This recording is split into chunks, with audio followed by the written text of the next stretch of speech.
काही जरी केलं, किती आगाऊपणा केला, किती उन्हाळपणा केला, अभ्यास केला न केला तरी सुद्धा मुलांना मारायचं नाही असा शासनाचा नियम आहे. एखादा शिक्षक असतो त्याला सहन होत नाही, तो शिक्षक करतो आई समोर मम्मी मम्मी मम्मी मला मारलं, मम्मी पण लगेच फेरेन लावले लावून कोणी मारलं माझ्या संसाराच्या जीवनाला एकमेकाला दिसलं एका रपाट्यात त्यामुळे नीट येणारा एक तास शांत बसायचा आहे. जरी कंटाळा आला तरी सुद्धा शांत बसायचा आहे, मांडी घालून व्यवस्थित बसायचा आहे, पाठीचा कणा ताट ठेवायचा आहे. म्हातारे का रे तुम्ही? म्हातारी माणसं 80-90 ची गावात जरा बघा, असे ताट मानून चालतात. तुम्हाला काय झालं रे? मान टाकून असं मेलेल्या कोंबड्यासारखं बसलायचा, नालायकानो. नीट बसायचं, पाठीचा कणा ताट ठेवायचा, मरत नाही. जरा पुढे सरकले इकडं, जरा तुला सांगितलंय बघ 2-4 सरका पुढं, मध्ये जागा व्यवस्थित पाहिजे, कोणी दंगा करायचा नाही. काही हसण्याचा भाग असतो, हसायचं. भावनिक विषयाच्या वेळेला कोणी एकमेक जर एका मित्राशी कोण बोललेला मला दिसला की बसलेलं, फवाड फोडणार म्हणजे फवाड फोडणार. आणि आज तर मंदिरात उभा आहे, पाठीमागं बजरंगबली येत, आपल्या वारा आपल्या अंगात येतो. आलं लक्षात? तू असा मध्येच उभं राहणार आहे का? तू सगळं करत करत कर, मध्ये मध्ये सारखा आमच्या येऊ नको. बहुजनांच्या अंधाऱ्या मृतप्राय जीवनात निर्भीड जगण्याचा सोनेरी किरण पसरविणारे, विजापूरच्या तख्तासमोर निमूटपणे झुकणाऱ्या नमणाऱ्या बेलगाम सरंजामदारांच्या बेबंदशाही विरुद्ध आवाज उठवणारे, सरंजामशाही मूल वंश परंपरा यांना नाकारून बहुजनांच्या अस्तित्वाचा झेंडा फडकवणारे, कल्याणच्या मुलगायमीत सुभेदाराची सून किंवा बेलवाडीच्या पाटलाची कन्या यांना मातृस्थानी लेखणारे, 17व्या शतकात सरंजामशाही विरोधात वादळ उभे करणारे, जनतेला बलिदानाची प्रेरणा देऊन बहुजनांचं स्वराज्य उभे करणारे, महान रचनात्मक प्रतिभेचा रणपुरुष, समर्पणशीलतेचे प्रतीक आणि प्रतीक मातृभूमीचे असीम उपासक, सूर्य कुलातील सर्वश्रेष्ठ पुरुष, क्रांती पथकावरील सर्वश्रेष्ठ यात्री, रणशीलतेचे मानदंड, स्वराज्याचे संस्थापक, शककर्ते, युग प्रवर्तक छत्रपती शिवाजी महाराज, संपूर्ण स्वराज्याचे ज्ञानपीठ, विचारपीठ, प्रेरणापीठ म्हणजे बाळासाहेब जिजाऊ, स्वराज्याचे स्वप्न पाहून ते छत्रपती शिवाजी महाराज यांच्या मनावरती कोरणारे आमचे आबासाहेब म्हणजे शहाजीराजे भोसले, बुद्धिमान, पराक्रमी, अभ्यासू, जिज्ञासू, चारित्र्य संपन्न आणि छत्रपती शिवाजी महाराज यांनी तयार केलेले शिवराज्य, शिवनीती आणि शिवधर्माच्या रक्षणासाठी अखेरपर्यंत लढणारे आमचे शंभूराजे, शिक्षणाचे ज्ञानगंगा जनसामान्यांच्या घरापर्यंत, गोरगरिबांच्या हृदयापर्यंत पोहोचवणारे आमचे महात्मा ज्योतिराव फुले, क्रांतीज्योती सावित्री आई, कमवानी शिका, कमवानी शिका हा महामंत्र मुलांच्या मनामध्ये रुजवून त्यांच्यातला माणूस जागे करणारे आमचे कर्मवीर भाऊराव पाटील, मौ में ना होणे आम्ही विष्णुदास, मौ में ना होणे आम्ही विष्णुदास, कठीण वज्रास भेदवायचे भले तर देव कासेची लंगोटी, नाटाळाचे माती हनुकाठी, हा क्रांतिकारक विचार संपूर्ण विश्वाला देणारे जगद्गुरु संत तुकोबाराया, हातामध्ये झाडू घेऊन स्वच्छतेचा महामंत्र देत माणसांची अंतर्मने स्वच्छ करणारे आमचे संत गाडगे बाबा आणि आपल्या लेखणीच्या जोरावरती संपूर्ण विश्वाला मानवता, समता, बंधुत्वता हा महामंत्र देणारे विश्वरत्न डॉक्टर बाबासाहेब आंबेडकर यांना विनम्र अभिवादन करून एक मुखाने आपण सर्वजण बोलू, बोला छत्रपती शिवाजी महाराज की, बोला भारत माता की, बोला छत्रपती धर्मवीर संभाजी महाराज की, बोला विश्वरत्न डॉक्टर बाबासाहेब आंबेडकरांचा. चला, या व्याख्यानाची सुरुवात अतिशय सुंदर झालेली आहे. पण इथं जमलेल्या माझ्या पालकांनो, माता पालक, पिता पालक आणि माझ्या जमलेल्या युवकांनो, तुमच्या काळजामध्ये मी पेरतो, हे व्याख्यान नाही, हे प्रबोधन नाही, तर व्याख्यान आणि प्रबोधनाच्या पुढचं एक पाऊल असतं ज्याला बदल म्हणतात, ज्याला परिवर्तन म्हणतात. कारण अनेक वर्षापासून व्याख्यान होत आली, विचारवंतांचे विचार आमच्या कानापर्यंत पोहोचले, पण कानाचा विचार आमच्या गाभाऱ्यापर्यंत, मनाच्या पोहोचला नाही, काळजाच्या तळापर्यंत पोहोचला नाही, आमच्या मधला माणूस जागा झाला नाही. आणि म्हणूनच आज हे प्रबोधनाच्या पलीकडचं एक पाऊल असतं ज्याला परिवर्तन म्हणतात. तो परिवर्तनाचा येणारा एक तास तुमच्या आयुष्यातला माझ्यासाठी आणि माझ्या आयुष्यातला तुमच्यासाठी. आणि हे जर परिवर्तन, हे बदल जर आम्हाला समजावून घ्यायचं असेल तर माझ्या लेकरानं आयुष्यामध्ये कृतज्ञता काय असते याची जाणीव झाली पाहिजे. आज सुंदर ठिकाणी आपण बसलेलो आहोत, पावित्र्य या मंदिरामध्ये आहे, लक्षात घ्या. आणि इथूनच कृतज्ञता कळणं काळाची गरज आहे. कृतज्ञतेचा अर्थ असा आहे माझ्या लेकरांनो, ज्या ज्या लोकांनी आमच्यासाठी काहीतरी केलं त्या लोकांच्यासाठी आम्ही काय केलं याला कृतज्ञता म्हणतात. ज्या आईने मला जन्म दिला त्या आईसाठी मी काय केलं, ज्या बापाने मला जन्म दिला त्या बापासाठी मी काय केलं, ज्या मातीमध्ये मी वाढलो, ज्या मातीमध्ये मी घडलो, ज्या मातीने माझ्यावरती संस्कार केले, माझ्या पंखांना बळ दिलं त्या मातीसाठी मी काय केलं, ज्या शाळेच्या 4 भिंतीमधून मी शिकून स्वतंत्र माझ्या स्वतःच्या पायावरती उभं राहिलो, गगनभरारी घेतली त्या शाळेसाठी मी काय केलं, ज्या शिवधर्माचं नाव सर्वप्रथम मी माझ्या मुखावरती घेतो त्या शिवधर्मासाठी मी काय केलं, आणि ज्या राष्ट्राचं नाव ज्या राष्ट्राचं नाव सर्वप्रथम मी माझ्या मुखावरती घेतो त्या राष्ट्रासाठी मी काय केलं याला कृतज्ञता म्हणतात. माझ्या लेकरांनो, व्याख्यानाच्या अगोदर माझ्या मुखातून नाव आलं होतं छत्रपती शिवाजी राजांचं, आऊ जिजाऊचं, गाडगे बाबांचं, तुकोबा रायांचं, माझ्या सावित्री माईचं, माझ्या रमाईचं, माझ्या अहिल्याईचं, की बघा ज्या ज्या क्रांतिकारकांनी, समाज सुधारकांनी तुमच्या आमच्यासाठी रक्ताचा आणि विचारांचा अभिषेक या मातीमध्ये घातला त्या प्रत्येकाची नावं माझ्या मुखातून निघाली, आपल्या कानापर्यंत पोहोचली. जय जयकार झाला, पण तो कसा झाला? अंतरंगापासून झाला नाही, बेबीच्या देठापासून झाला नाही. आणि इथंच खऱ्या अर्थानं कृतज्ञता आम्हाला कळते. बाळांनो, ज्या ज्या वेळेला या महामानवांची नावं, या क्रांतिकारकांची नावं आमच्या कानावर येतील त्या त्या वेळेला आमचं रक्त उसळलं पाहिजे. चौकोर उधळलेल्या घोड्यांच्या प्रमाणे आमच्या थांबण्यामधलं रक्त सळसळलं पाहिजे. कारण या महामानवाने, या क्रांतिकारकाने, माझ्या आईनं, माझ्या वडिलांनं, या देशाच्या मातीनं, या शाळेच्या भिंतीने, लक्षात घ्या, तुमच्या आमच्यासाठी विचाराचा रक्ताचा अभिषेक या मातीमध्ये घातलेला आहे. या महामानवाने केवळ स्वतःच्या 4 भिंतीचा संसार कधीच केला नाही, तर अखंड राष्ट्राचा संसार केला. म्हणून तुम्ही आम्ही इथं ताट मांडणं बसलेलो आहोत. तर यांचा जय जयकार कसा झाला पाहिजे? पाठीचा कानात ताट ठेवायचा. भगवंताने आम्हाला एवढं सुंदर शरीर दिलेलं आहे, या शरीराला एवढे सुंदर 2 हात आहे. आई वडिलांची पुण्य आहे म्हणून एवढं चांगलं शरीर इथं बसलेल्या प्रत्येकाला मिळालेलं आहे. लक्षात घ्या, 2 पायाची किंमत त्या व्यक्तीला जाऊन विचारायची. नीट आहे करे नालायकडं, 2 पायाची किंमत त्या व्यक्तीला जाऊन विचारायची जो जन्मजात पोलिओ घेऊन जन्माला आला. हातामध्ये 2 कुबड्या घेऊन जात चालतो त्याला 2 पायांची किंमत विचारायची. या डोळ्यांची किंमत त्या व्यक्तीला विचारायची जन्मजात जो अंध म्हणून जन्माला आला. म्हणून सांगतोय, एवढं सुंदर शरीर आपल्याला दिलेलं आहे ना, तर या शरीराला 2 हात आहेत. दोन्ही हाताच्या मुठी करायच्या, खांद्याजवळ ठेवायच्या, पाठीचा कानात ताट ठेवायचा आणि जय जयकार जोरात झाला पाहिजे. मांजर गाव दुमदुमलं पाहिजे. चला, प्रत्येकाने दोन्ही हाताच्या दोन्ही मुठी करा, खांद्याजवळ ठेवायचा आणि पाठीचा कानात ताट ठेवायचे. सगळे हे मानताना तुम्ही काय माझ्या साखरपुड्याला आलाय काय? सगळ्यांच्यासाठी नियम आहे. चला, सगळ्यांनी जय जयकार जोरात करायचा. तुम्हाला वाटेल मी चुकून गरजेचं आहे, मी चुकून गरजेची आहे नाही म्हणाली, ह्याला काय कळतंय? मारुती राजासमोर उभा आहे ना, आपल्या जिभेवर वाचा सिद्धी. जो जय जयकार करणार नाही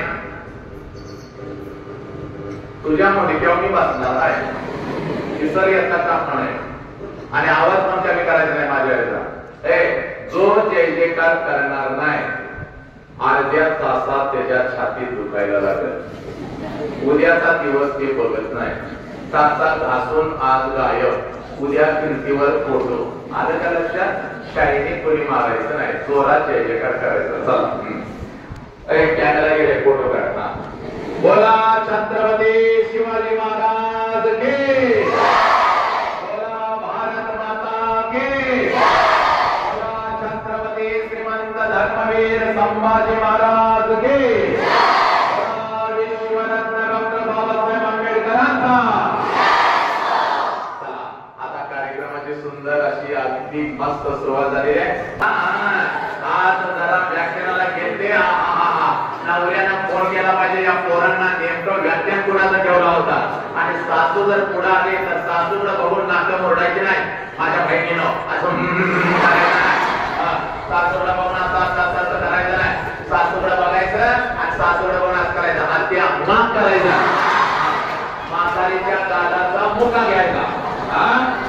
म्हातारीच्या गालाचा मुका घेतला तुला मानेकडे लावायला सांगितलं का? मानेशिवाय काम आज तू तर माझ्या बोकाची काय माहिती म्हातारीच्या गाण्याचा एक तास कसा काढायचा सांग बरं. आवाज येत नाही तुला कळायला पाहिजे ते मस्त सांगून सांगू. म्हातारीच्या गालाचा मुका घेतला ना नीट तर सांगू दे बघ सांगत नाही तर बघ घेतला म्हातारी खाली पडते. खाली पडली की तिला सोडायचं नाही. तिच्या शेजारी बसायचं दुसऱ्या गालाचा मुका घ्यायचा. आद्या मत म्हातारी गडागडा लोळत्या. तुझ्या नावाला म्हणत्या बाबा इकडे ये अमोशा संपून 4 दिवस झाला. हिच्या अंगात आग आलेला आहे.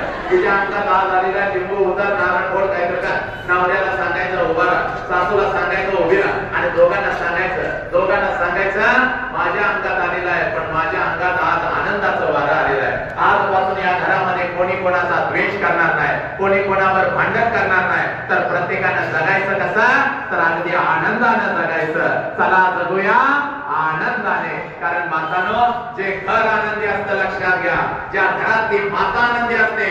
आज हनुमंतरायासमोर सांगायला लागलोय मारुती रायासमोर सांगायला लागलोय जे घर आनंदी असतं त्या घरातली जी माता आनंदी असते लक्षात घ्या त्या घरातला प्रत्येक व्यक्ती आनंदी असतो. त्या घराच्या भिंती आनंदी असतात. ती वास्तू आनंदी असते. म्हणून घरातल्या मातेच्या चेहऱ्यावर अगोदर तेज पाहिजे. घरातली माता अगोदर आनंदी पाहिजे. आणि म्हणून तुला सांगतोय बा तुझा लेकरू जर आनंदी व्हायचा असेल तुझं लेकरू जर घडायचं असेल खऱ्या अर्थानं तुझ्या लेकराला माणुसकीचे पंख यायचे असतील तर लक्षात घे तू अगोदर आनंदी पाहिजे. आणि म्हणून सांगतोय घरातल्या पिता पालकांना आणि माता पालकांना मी सांगत असतो लेकरू घडवण्याच्या अगोदर आपण घडलं पाहिजे. लेकराला आनंदी करण्याच्या अगोदर आपण आनंदी असलं पाहिजे. कारण जे आपल्याकडे आहे तेच आपण इतरांना देऊ शकतो. आणि म्हणूनच आज तुमच्या समोर आलेलं आहे माझ्या रोहित दादाचा वाढदिवस आहे. वाढदिवसानिमित्त लक्षात घ्या या वाढदिवसानिमित्त तुझ्या काळजावरती बाप पेरायला आलेला आहे. या वाढदिवसानिमित्त तुझ्या काळजावरती आई पेरायला आलेलं आहे. या वाढदिवसानिमित्त आयुष्य काय असतं संघर्ष काय असतो तुझ्या काळजावरती पेरायला आलेलं आहे. वसंत हंकारे आला फक्त हसवून गेला असं होता कामा नाही बा. हात जोडून सांगतोय वसंत हंकारे आला आणि फक्त हसवून गेला. ते जर माझ्याकडे फिरव वसंत हंकारे आला आणि फक्त हसवून गेला. कोलाहलात साऱ्या माणूस शोधतो मी गर्दीत माणसांच्या माणूस शोधतो मी. पोरांनो हा माणूस आज खऱ्या अर्थानं तुमच्या अंतरंगामध्ये झाला पाहिजे. गर्दी प्रचंड झाली माझ्या लेकरांनो गर्दी प्रचंड झाली पण या गर्दीमध्ये कुठं आज आपल्याला माणूस दिसला. बोटावर मोजण्याइतपत माणसं जिवंत राहिली आणि या 21व्या शतकामध्ये आज आम्हाला माणूस घडवावा लागतो. हीच सगळ्यात मोठी खंत आहे. आज या मंदिराच्या 4 भिंतीमध्ये मी उभा आहे पण एक तुमच्या अंतरंगामधला असलेला गैरसमजाबद्दल मी दूर नसतो. पोरांनो इयत्ता पहिलीपासून आपण कॉलेज पर्यंत गेलो आणि आपल्याला एक प्रचंड मोठा गैरसमज आला. कोणता गैरसमज आला? या शाळेच्या 4 भिंती फक्त डॉक्टर तयार करतात. या शाळेच्या 4 भिंती फक्त इंजिनियर तयार करतात. या शाळेच्या 4 भिंती फक्त वकील तयार करतात आणि पैसा कमावणारा एक व्यक्तिमत्व तयार करतात. पण पोरांनो नाही हा आमचा गैरसमज आहे. चुकीचं शिकलो आम्ही या शाळेच्या 4 भिंतीतून. ऐका या शाळेच्या 4 भिंती डॉक्टर तयार करतात. या शाळेच्या 4 भिंती इंजिनियर तयार करतात. या शाळेच्या 4 भिंती वकील आणि मोठा उद्योजक तयार करतात. पण या सगळ्यांच्या अगोदर पोरीनो आणि पोरांनो या शाळेच्या 4 भिंती अगोदर एक चारित्र्यवान माणूस तयार करतात. लक्षात घ्या माणसाची निर्मिती या शाळेच्या 4 भिंतीतून होत असते. आपल्यामधला माणूस या शाळेच्या भिंतीमध्ये तयार होत असतो. खऱ्या अर्थानं आई काय आहे बाप काय आहे राष्ट्र काय आहे आणि मी कोण आहे हे जाणून घेणारा माणूस या शाळेच्या भिंतीतून तयार होत असतो. आणि नेमकं हेच आम्ही विसरून गेलो आणि म्हणून तुला हात जोडून सांगतोय बापोरी आज पळत घरी जायचं. पोरांनो एक काम करायचं. 5 वाजता तुम्ही घरी जाता. घरी गेल्यानंतर आईला म्हणता आई मला भूक लागली. आई काय तर खायला दे गं. पोटाची भूक शांत करण्यासाठी तुमची आई काहीतरी तुम्हाला खायला देते. त्यानंतर तुम्ही अभ्यासाला बसता. त्यानंतर तुम्ही खेळायला जाता. त्यानंतर तुम्ही मित्र मैत्रिणींची मोबाईलवर गप्पा मारता. पण ऐका आज याचं काही करायचं नाही पोरा. आज पळत जायचं आणि एक काम करायचं बघ. तेव्हा आईला एक प्रश्न विचारायचा बघ. कोणता प्रश्न? इयत्ता पहिलीपासून अगदी 5वी पर्यंत तू शिक्षण घेतलं पोरा. इयत्ता पहिलीपासून 5वी पर्यंत तू शिक्षण घेतलंस मग तुझ्या आईला हा प्रश्न तू कधीच विचारला नाही. पुस्तकाच्या कोणत्याच पानावर हा प्रश्न पोरीनो आणि पोरानं तुम्हाला कधीच सापडला नाही. आणि म्हणून सांगतोय पळत जायचं आणि आपल्या आईला हा प्रश्न विचारायचा. आई 9 महिने 9 दिवस आई तू मला तुझ्या उदरामध्ये ठेवलंस आई 9 महिने 9 दिवस आई तू मला तुझ्या उदरामध्ये ठेवलंस आणि ज्या वेळेला आई तू मला जन्म देत होतीस आई त्या वेळेला तुला किती यातना होत होत्या आई तुला किती वेदना होत होत्या पोरांनो इयत्ता पहिली पासून 10वी पर्यंत तू शिक्षण घेतलास उद्या पदवीचं शिक्षण घेशील उद्या डॉक्टर होशील उद्या इंजिनियर होशील उद्या वकील होशील पण आईला हा प्रश्न तो कधीच विचारला नाही पळत पळत जायचं आपल्या आईला प्रश्न विचारायचा आई 9 महिने 9 दिवस तू मला तुझ्या उदरामध्ये ठेवलंस आणि तू ज्या वेळेला मला जन्म देत होतीस आई त्या वेळेला तुला किती यातना होत होत्या आई किती यातना होत होत्या ज्या क्षणाला पोरीनो हा प्रश्न तुम्ही तुमच्या आईला विचाराल आईच्या डोळ्यामध्ये टच करून पाणी येईल पोरानो आईच्या मुखातले सगळे शब्द घेऊन जातील त्याचं कारण मी तुला सांगतो पोरानो ज्या वेळेला ती माऊली 9 महिने 9 दिवस ज्या वेळेला ती माऊली 9 महिने 9 दिवस आपल्याला उदरामध्ये ठेवत असते ज्या वेळेला ती माऊली 9 दिवस 9 महिने 9 दिवस आपल्याला उदरामध्ये ठेवत असते आणि ज्या वेळेला आपला जन्म होत असतो पोरीनो त्या वेळेला या विश्वातल्या कितीतरी आयांनी शेवटचा श्वास घेतलेला आहे या विश्वातल्या कितीतरी आयांनी शेवटचा श्वास घेतलेला आहे पोरीनो एवढ्या अनंत यातना एवढ्या मरण यातना त्या आईला होत असतात तुम्हा मला जन्म देताना पोरीनो 9 महिने 9 दिवस ती माऊली आपल्याला उदरामध्ये ठेवते आणि ज्या वेळेला पोरीनो एकीकडे तुमचा जन्म होत असतो आणि दुसरीकडे त्या क्षणाला त्या माऊलीचा शेवटचा श्वास या ब्रह्मांडामध्ये विलीन होत असतो एवढ्या यातना पोरानो आपली आई सहन करत असते आपल्याला जन्म देताना पण पोरानो आईच्या या यातना आईच्या या वेदना आम्हाला कधीच कळाल्या नाही आईच्या या यातना आईच्या या वेदना आम्हाला कधीच कळाल्या नाही पोरा इयत्ता 10वी पर्यंत अनेक अवघड गणित आम्ही फळ्यावरती सोडवले अनेक अवघड गणित आम्ही फळ्यावरती सोडवले पण आई बापाच्या वेदनेचं हे गणित मात्र आम्हाला कधीच कळालं नाही आई बापाच्या वेदनेचं हे गणित मात्र आम्हाला कधीच कळालं नाही आणि म्हणून सांगतोय पोरा पळत पळत जायचं त्या माऊलीच्या नजरेमध्ये नजर घालायची आणि त्या माऊलीला हा प्रश्न विचारायचा बघ अजून याचं तुला अध्यात्म सांगतो बघ ज्या मंदिरामध्ये मी उभा आहे बघ वास्तव तुला सांगून जातो बघ बापुरी ज्या क्षणाला पोरा ज्या क्षणाला तुझा जन्म झाला ज्या क्षणाला तुझा जन्म झाला पोरा त्या क्षणाला तुझ्या गालाचा या विश्वामध्ये जर पहिला पापा कोणी घेतला असेल तुझ्या गालाला जर पहिल्यांदा स्पर्श कोणी केला असेल तर त्या माऊलीचं नाव आहे पोरा त्या माऊलीचं नाव आहे पोरा आणि वा आनंदानं तुला जर या दोन्ही हातामध्ये कोणी घेतला असेल आणि तुझ्या गालावर जर पहिला अश्रू आनंदाचा टप करून कोणाचा पडला असेल तर त्या देव माणसाचं नाव बाप आहे पोरा त्या देव माणसाचं नाव बाप आहे हा बाप आणि ही आईच आम्हाला कळाली नाही या 21व्या शतकामध्ये हा बाप आणि ही आई आम्हाला कळाली नाही अनेक वेदना आम्हाला कळाल्या अनेक अवघड गणिताने सोडवले पण आई बापाच्या वेदनेचं हे गणित मात्र आम्हाला कधीच कळालं नाही त्याच आई बापाच्या तोंडावर आम्ही थुंकायला लागलो त्याच आई बापाला आम्ही धमकी द्यायला लागलो मला मोबाईल दे नाहीतर मी जीवाचं काहीतरी बरं वाईट करून घे मला मोबाईल दे नाहीतर मी घर सोडून निघून जाईल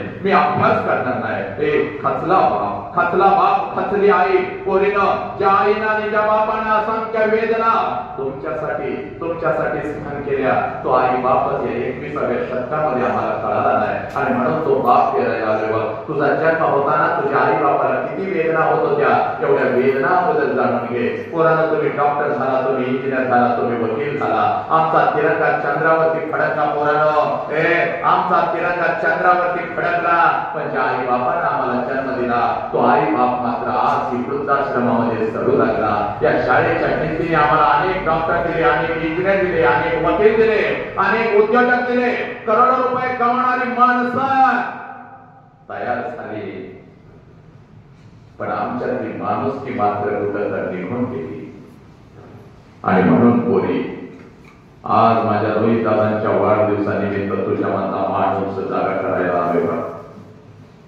आणि खऱ्या अर्थाने जर तुला बाप समजावून घ्यायचा असेल पोरी खऱ्या अर्थाने जर तुला आई समजावून घ्यायची असेल तर अगोदर तू कोण आहेस याची जाणीव तुला करून देतो. पोरा, तू कोण आहेस याची जाणीव करून देतो. 1 तास आम्ही आई बाप ऐकण्यासाठी शांत बसू शकत नाही. 1 तास एक मांडी घालून आम्ही बसू शकत नाही. पण अखंड आयुष्य आई बापानं तुमच्यावर उधळलं. अनेक वेदना आई बापानं सहन केल्या. पण नालायकाडो, तो बाप आणि ती आई ऐकत असताना आम्ही एकाच जागी शांत बसू शकत नाही. एवढा आम्ही नालायक केलं. म्हणून पोरी तुला सांगतो एका मिनिटामध्ये, तू कोण आहे. आई बापाने तुला एक नाव दिलं आणि ते नाव घेऊन तुझं अस्तित्व तू निर्माण करू लागलीस. पण या नावाच्या पुढं खऱ्या अर्थानं तुझी ओळख आहे. ऐक मग पोरी, पुण्याच्या रस्त्यावरून एक माता, पुण्याच्या रस्त्यावरून एक माता हातामध्ये पिशवी घेऊन चालत होती. बा, पिशवीमध्ये एक लुगडा होता, अंगावरती एक लुगडा होता. पिशवीमध्ये एक लुगडा होता, अंगावरती एक लुगडा होता आणि एवढीच तिची संपत्ती होती. बा, पुण्याच्या रस्त्यावरून ती माता चालत होती. पुण्याच्या रस्त्यावरून ती माता चालत होती. बा, 100-150 वर्षापूर्वी स्त्रियांनी घराच्या बाहेर पडायचं. 100-150 वर्षापूर्वी स्त्रियांनी घराच्या बाहेर पडायचं, समाज परिवर्तन करायचं. समाजाला हे मान्य नव्हतं. बा, समाज तिच्या अंगावरती शेण फेकत होता, चिखल फेकत होता, दगडाचा मारा करत होता. सगळं काय ती सहन करत होती. जेवढ्या वेदना तिच्या शरीराला होत होत्या त्याच्या कितीतरी पटीने वेदना तिच्या मनाला होत होत्या. तिनं आपला भाऊ थांबवलेला आहे. एका पडक्या वाड्यामध्ये ती जायची. पडक्या वाड्यामध्ये जायची. शेणाने आणि चिखलाने माखलेलं लंगडं, शेणाने आणि चिखलाने माखलेलं अंगावरचं लुगडं दूर करायची. पिशवीचा लुगडा अंगावरती चढवायचे आणि समोर बसलेल्या त्या 8 लेकींना माझी सावित्री शिकवायची.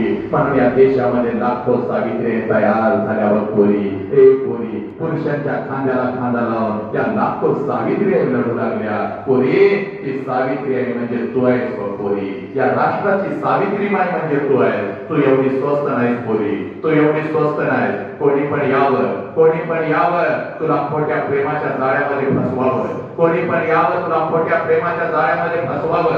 तुझ्या शरीराचा उपभोग घ्यावा. तुझ्या आई बाबाच्या तोंडावर तुला थुंकायला लावावं. त्या नालायक हरामखोराच्या वासना शांत झाल्यानंतर तुझ्या शरीराचे तुकडे तुकडे करावे, कुत्र्या मांजरांना खायला घालावे. पोरी, एवढी स्वस्त नाही पोरी, तू एवढी स्वस्त नाही. या शिकण्याच्या वयामध्ये कोणी तर हरामखोर येतो, प्रेमाच्या जाळ्यामध्ये तुला फसवतो, तुझा पाय घसरतो आणि आई बाबाच्या तोंडावर थुंकतो, घर सोडून निघून जाता. पोरीनो, एवढी स्वस्त नाहीस तू या राष्ट्राची माझी सावित्री माई आहेस. बघ, ही खरी तुझी ओळख आहे. बघ पोरी, तुला अजून एक ओळख तयार करून देतो आणि ही ओळख ठेवून घरी निघून जायचं. बघ पोरी, ही ओळख ठेवून घरी निघून जायचं. बघ पोरी, 5 लाखाचा सैनिक घेऊन औरंगजेबाच्या स्वराज्यावरती चालून आला होता. इथं बसलेल्या सगळ्या आयांना सांगतोय, आज घरी जायचं. आपल्या लेकीच्या नजरेमध्ये नजर घालून तिला खऱ्या अर्थानं ती कोण आहे त्याची जाणीव करून द्यायची. फक्त मार्गाचा ठीक रचायला लावू नका लेकींना, फक्त पदव्यांचा ठीक रचायला लावू नका लेकींना, तर ती कोण आहे त्याची जाणीव अगोदर करून द्या. पोरी, 5 लाखाचा सैनिक घेऊन औरंगजेबाच्या स्वराज्यावरती चालून आला होता. छत्रपती शिवाजीराजे आम्हाला सोडून निघून गेलेले होते. छत्रपती शिवाजीराजे आम्हाला सोडून निघून गेलेले होते. संभाजीराजांचं बलिदान झालेलं होतं आणि 5 लाखाचा सैन्य घेऊन आलेल्या औरंगजेबाला वाटलं आता हे स्वराज्य माझं आहे, हा स्वराज्य माझं आहे. पण नाही पोरीनो, नाही. एक रणचंडिका उठली. बा, हातामध्ये तलवार घेतली, घोड्यावरती स्वार झाले आणि 5 लाखाचा सैन्य घेऊन आलेल्या औरंगजेबाला शेवटचा श्वास याच मातीत सोडायला लावला. तिचं नाव तारा राणी आहे आणि ती तारा राणी म्हणजे तू आहेस पोरी, ती तारा राणी म्हणजे तू आहेस. बघ पोरी, पोरी, ही खरी तुझी ओळख आहे, ही तुझी खरी ओळख आहे पोरी. तुझा बाप कोण आहे, तुझी आई कोण आहे याची तुला जाणीव करून देते. बघ, त्या बापाच्या तोंडावर थुंकून तुम्ही निघून जाता. ज्या आईला तुम्ही म्हणता गप्पा, तुला काय कळतं? ज्या आई बापाला तुम्ही लाचार करता, तो आई बाप कोण आहे त्याची जाणीव करून देतो. बघ, पुस्तकाच्या पानावरती हे कधीच मिळणार नाही पोरांनो. ऐक, मी तुला काय सांगतोय. माझ्या राजाने कोणाच्या पोटी जन्म घेतला? माझ्या राजाने कोणाच्या पोटी जन्म घेतला? जिजाऊच्या पोटी जन्म घेतला. कोण आहे जिजाऊ? शील सत्यप्रियता शस्त्र प्रयोग स्वराज्य स्वप्न विजयकांक्षा विजय लक्षणा विजय वर्धिनी विजयांना बळ देणारी प्रेरिका वाक चातुर्य गांभीर्य दक्षता मनोधैर्य निर्भयता कुलकन्या कुलधन्या महितान्वया जगदंबा आदिशक्ती राष्ट्रमाता जिजाऊच्या पोटी माझ्या राजाने जन्म घेतला बाप कोण होता दानवीर दयावीर धर्मवीर युद्धवीर महान ओजस्वी तेजस्वी राजनीती जाणकार महावीर महाभाऊ महाबली बली आतुर बली सुलक्षणी वाऱ्याप्रमाणे वेगवान गरुडासारखी नजर दाक्षिणात्य शाहवर्मा क्षत्रिय शहाजीराजे भोसले यांच्या पोटी माझ्या राजाने जन्म घेतला पोरी तुझा बाप म्हणजे अगदी तसाच आहे तुझी आई म्हणजे अगदी तशीच आहे बघ तुझा बाप म्हणजे एक वाघ आहे पोरी तुझी आई म्हणजे एक वाघीण आहे पोरी आणि एका वाघाच्या आणि एका वाघिणीच्या पोटी तुझ्यासारख्या वाघिणीने जन्म घेतलाय पोरी तू एक वाघीण आहेस पोरी ही तुझी खरी ओळख आहे बघ ही ओळख तू कधीच विसरू नको पोरी हे पोरी ही खरी ओळख घेऊन जायचंय पोरा नीट ऐक रे पोरा तेव्हा आम्ही 10वीला काय येतो आम्ही 11वीला काय येतो आम्ही 12वीला काय येतो बापाच्या उंची एवढी आपली उंची झाली बापाच्या उंची एवढी आपली उंची झाली आणि बापाचं चप्पल आपल्याला बसायला लागलं म्हणजे बापा एवढ्या वेदना आपण कधीच सहन करू शकत नसतो बाप ज्या वेळेला सांगतो पोरग माझ्या खांदा लावतं बाप ज्या वेळेला सांगतो पोरग माझ्या हाताखाली आलं त्याच वेळेला आपण बापाला लाचार करतो वाघासारख्या बापाला आपण मान खाली घालायला लावतो वाघिणीसारख्या आईला आपण मान खाली घालायला लावतो आमच्या हातामध्ये हळूच संगतीमध्ये दारूचा ग्लास येतो संगतीमध्ये आम्ही व्यसन करायला लागतो आमच्या हातामध्ये सिगारेट येतं उच्च शिक्षणासाठी आम्ही मोठमोठ्या शहरामध्ये जातो आणि मित्रांचे वाढदिवस साजरे करत काय घेतो आणि नको तसे उद्योग आम्ही करू लागतो पोरांनो कारण आम्हाला बाप कळाला नाही मृत्यूच्या दारात हसणाऱ्याची माते ज्याला बाप कळाला त्याला छंडू ठोकला आणि मृत्यूच्या दारामध्ये उभा राहिला ऐक रे पोरा 23 वर्षाचा भगत सिंग 23 वर्षाचा माझा भगत सिंग ऐक पोरा फासाच्या तख्ताकडे निघालेला होता 23 वर्षाचा भगत सिंग फासाच्या तख्ताकडे निघालेला होता आणि त्यावेळेला इंग्रज विचारतात शेवटची इच्छा काय आहे शेवटची इच्छा त्यावेळेला 23 वर्षाचा भगत सिंग इंग्रजांच्या नजरेमध्ये नजर घालतो 23 वर्षाचा भगत सिंग इंग्रजांच्या नजरेमध्ये नजर घालत इंग्रजांना उत्तर देतो माझी शेवटची इच्छा आहे इतर कैद्यांना ज्या वेळेला तुम्ही फाशी देता त्यावेळेला त्यांच्या चेहऱ्यावरती काळं कापड झाकता पण माझ्या चेहऱ्यावरती काळं कापड झाकू नका कारण एक क्रांतिकारक या देशासाठी हसत हसत कसा मरतो हे मला इंग्रजांना दाखवून द्यायचं आहे पोरानो मृत्यूच्या दारात हसणाऱ्यांची ही माती आहे ऐक पोरा तुला दुसरं उदाहरण सांगतो बघ आणि हे जाणून घे आम्ही नालायक झालो आम्ही हरामखोर झालो आम्ही आई बापाच्या नावावरून मित्रांना हाक काय मारतो आम्ही आई बापाचा रस्त्यावरती अपमान काय करतो आम्ही तंबाखू काय खातो आम्ही सिगारेट काय ओढतो या वयामध्ये शिकायचं असतं या वयामध्ये शरीराला न्याय द्यायचा असतो ते सोडून आपण नको ते सगळे उद्योग करतो ऐक रे वय वर्ष 32 होतं माझ्या संभाजीराजांचं नीट ऐकून घ्यायचं रे नालायकानं वय वर्ष 32 होतं माझ्या संभाजीराजांचं संभाजीराजांना कैद झाली होती मृत्यूच्या दारामध्ये संभाजीराजे उभे होते साखळदंडामध्ये बांधलेले संभाजीराजे औरंगजेबासमोर उभे आहेत आणि औरंगजेब संभाजीराजांना म्हणतो संभा हम तुम्हारी जान बख्श देंगे संभा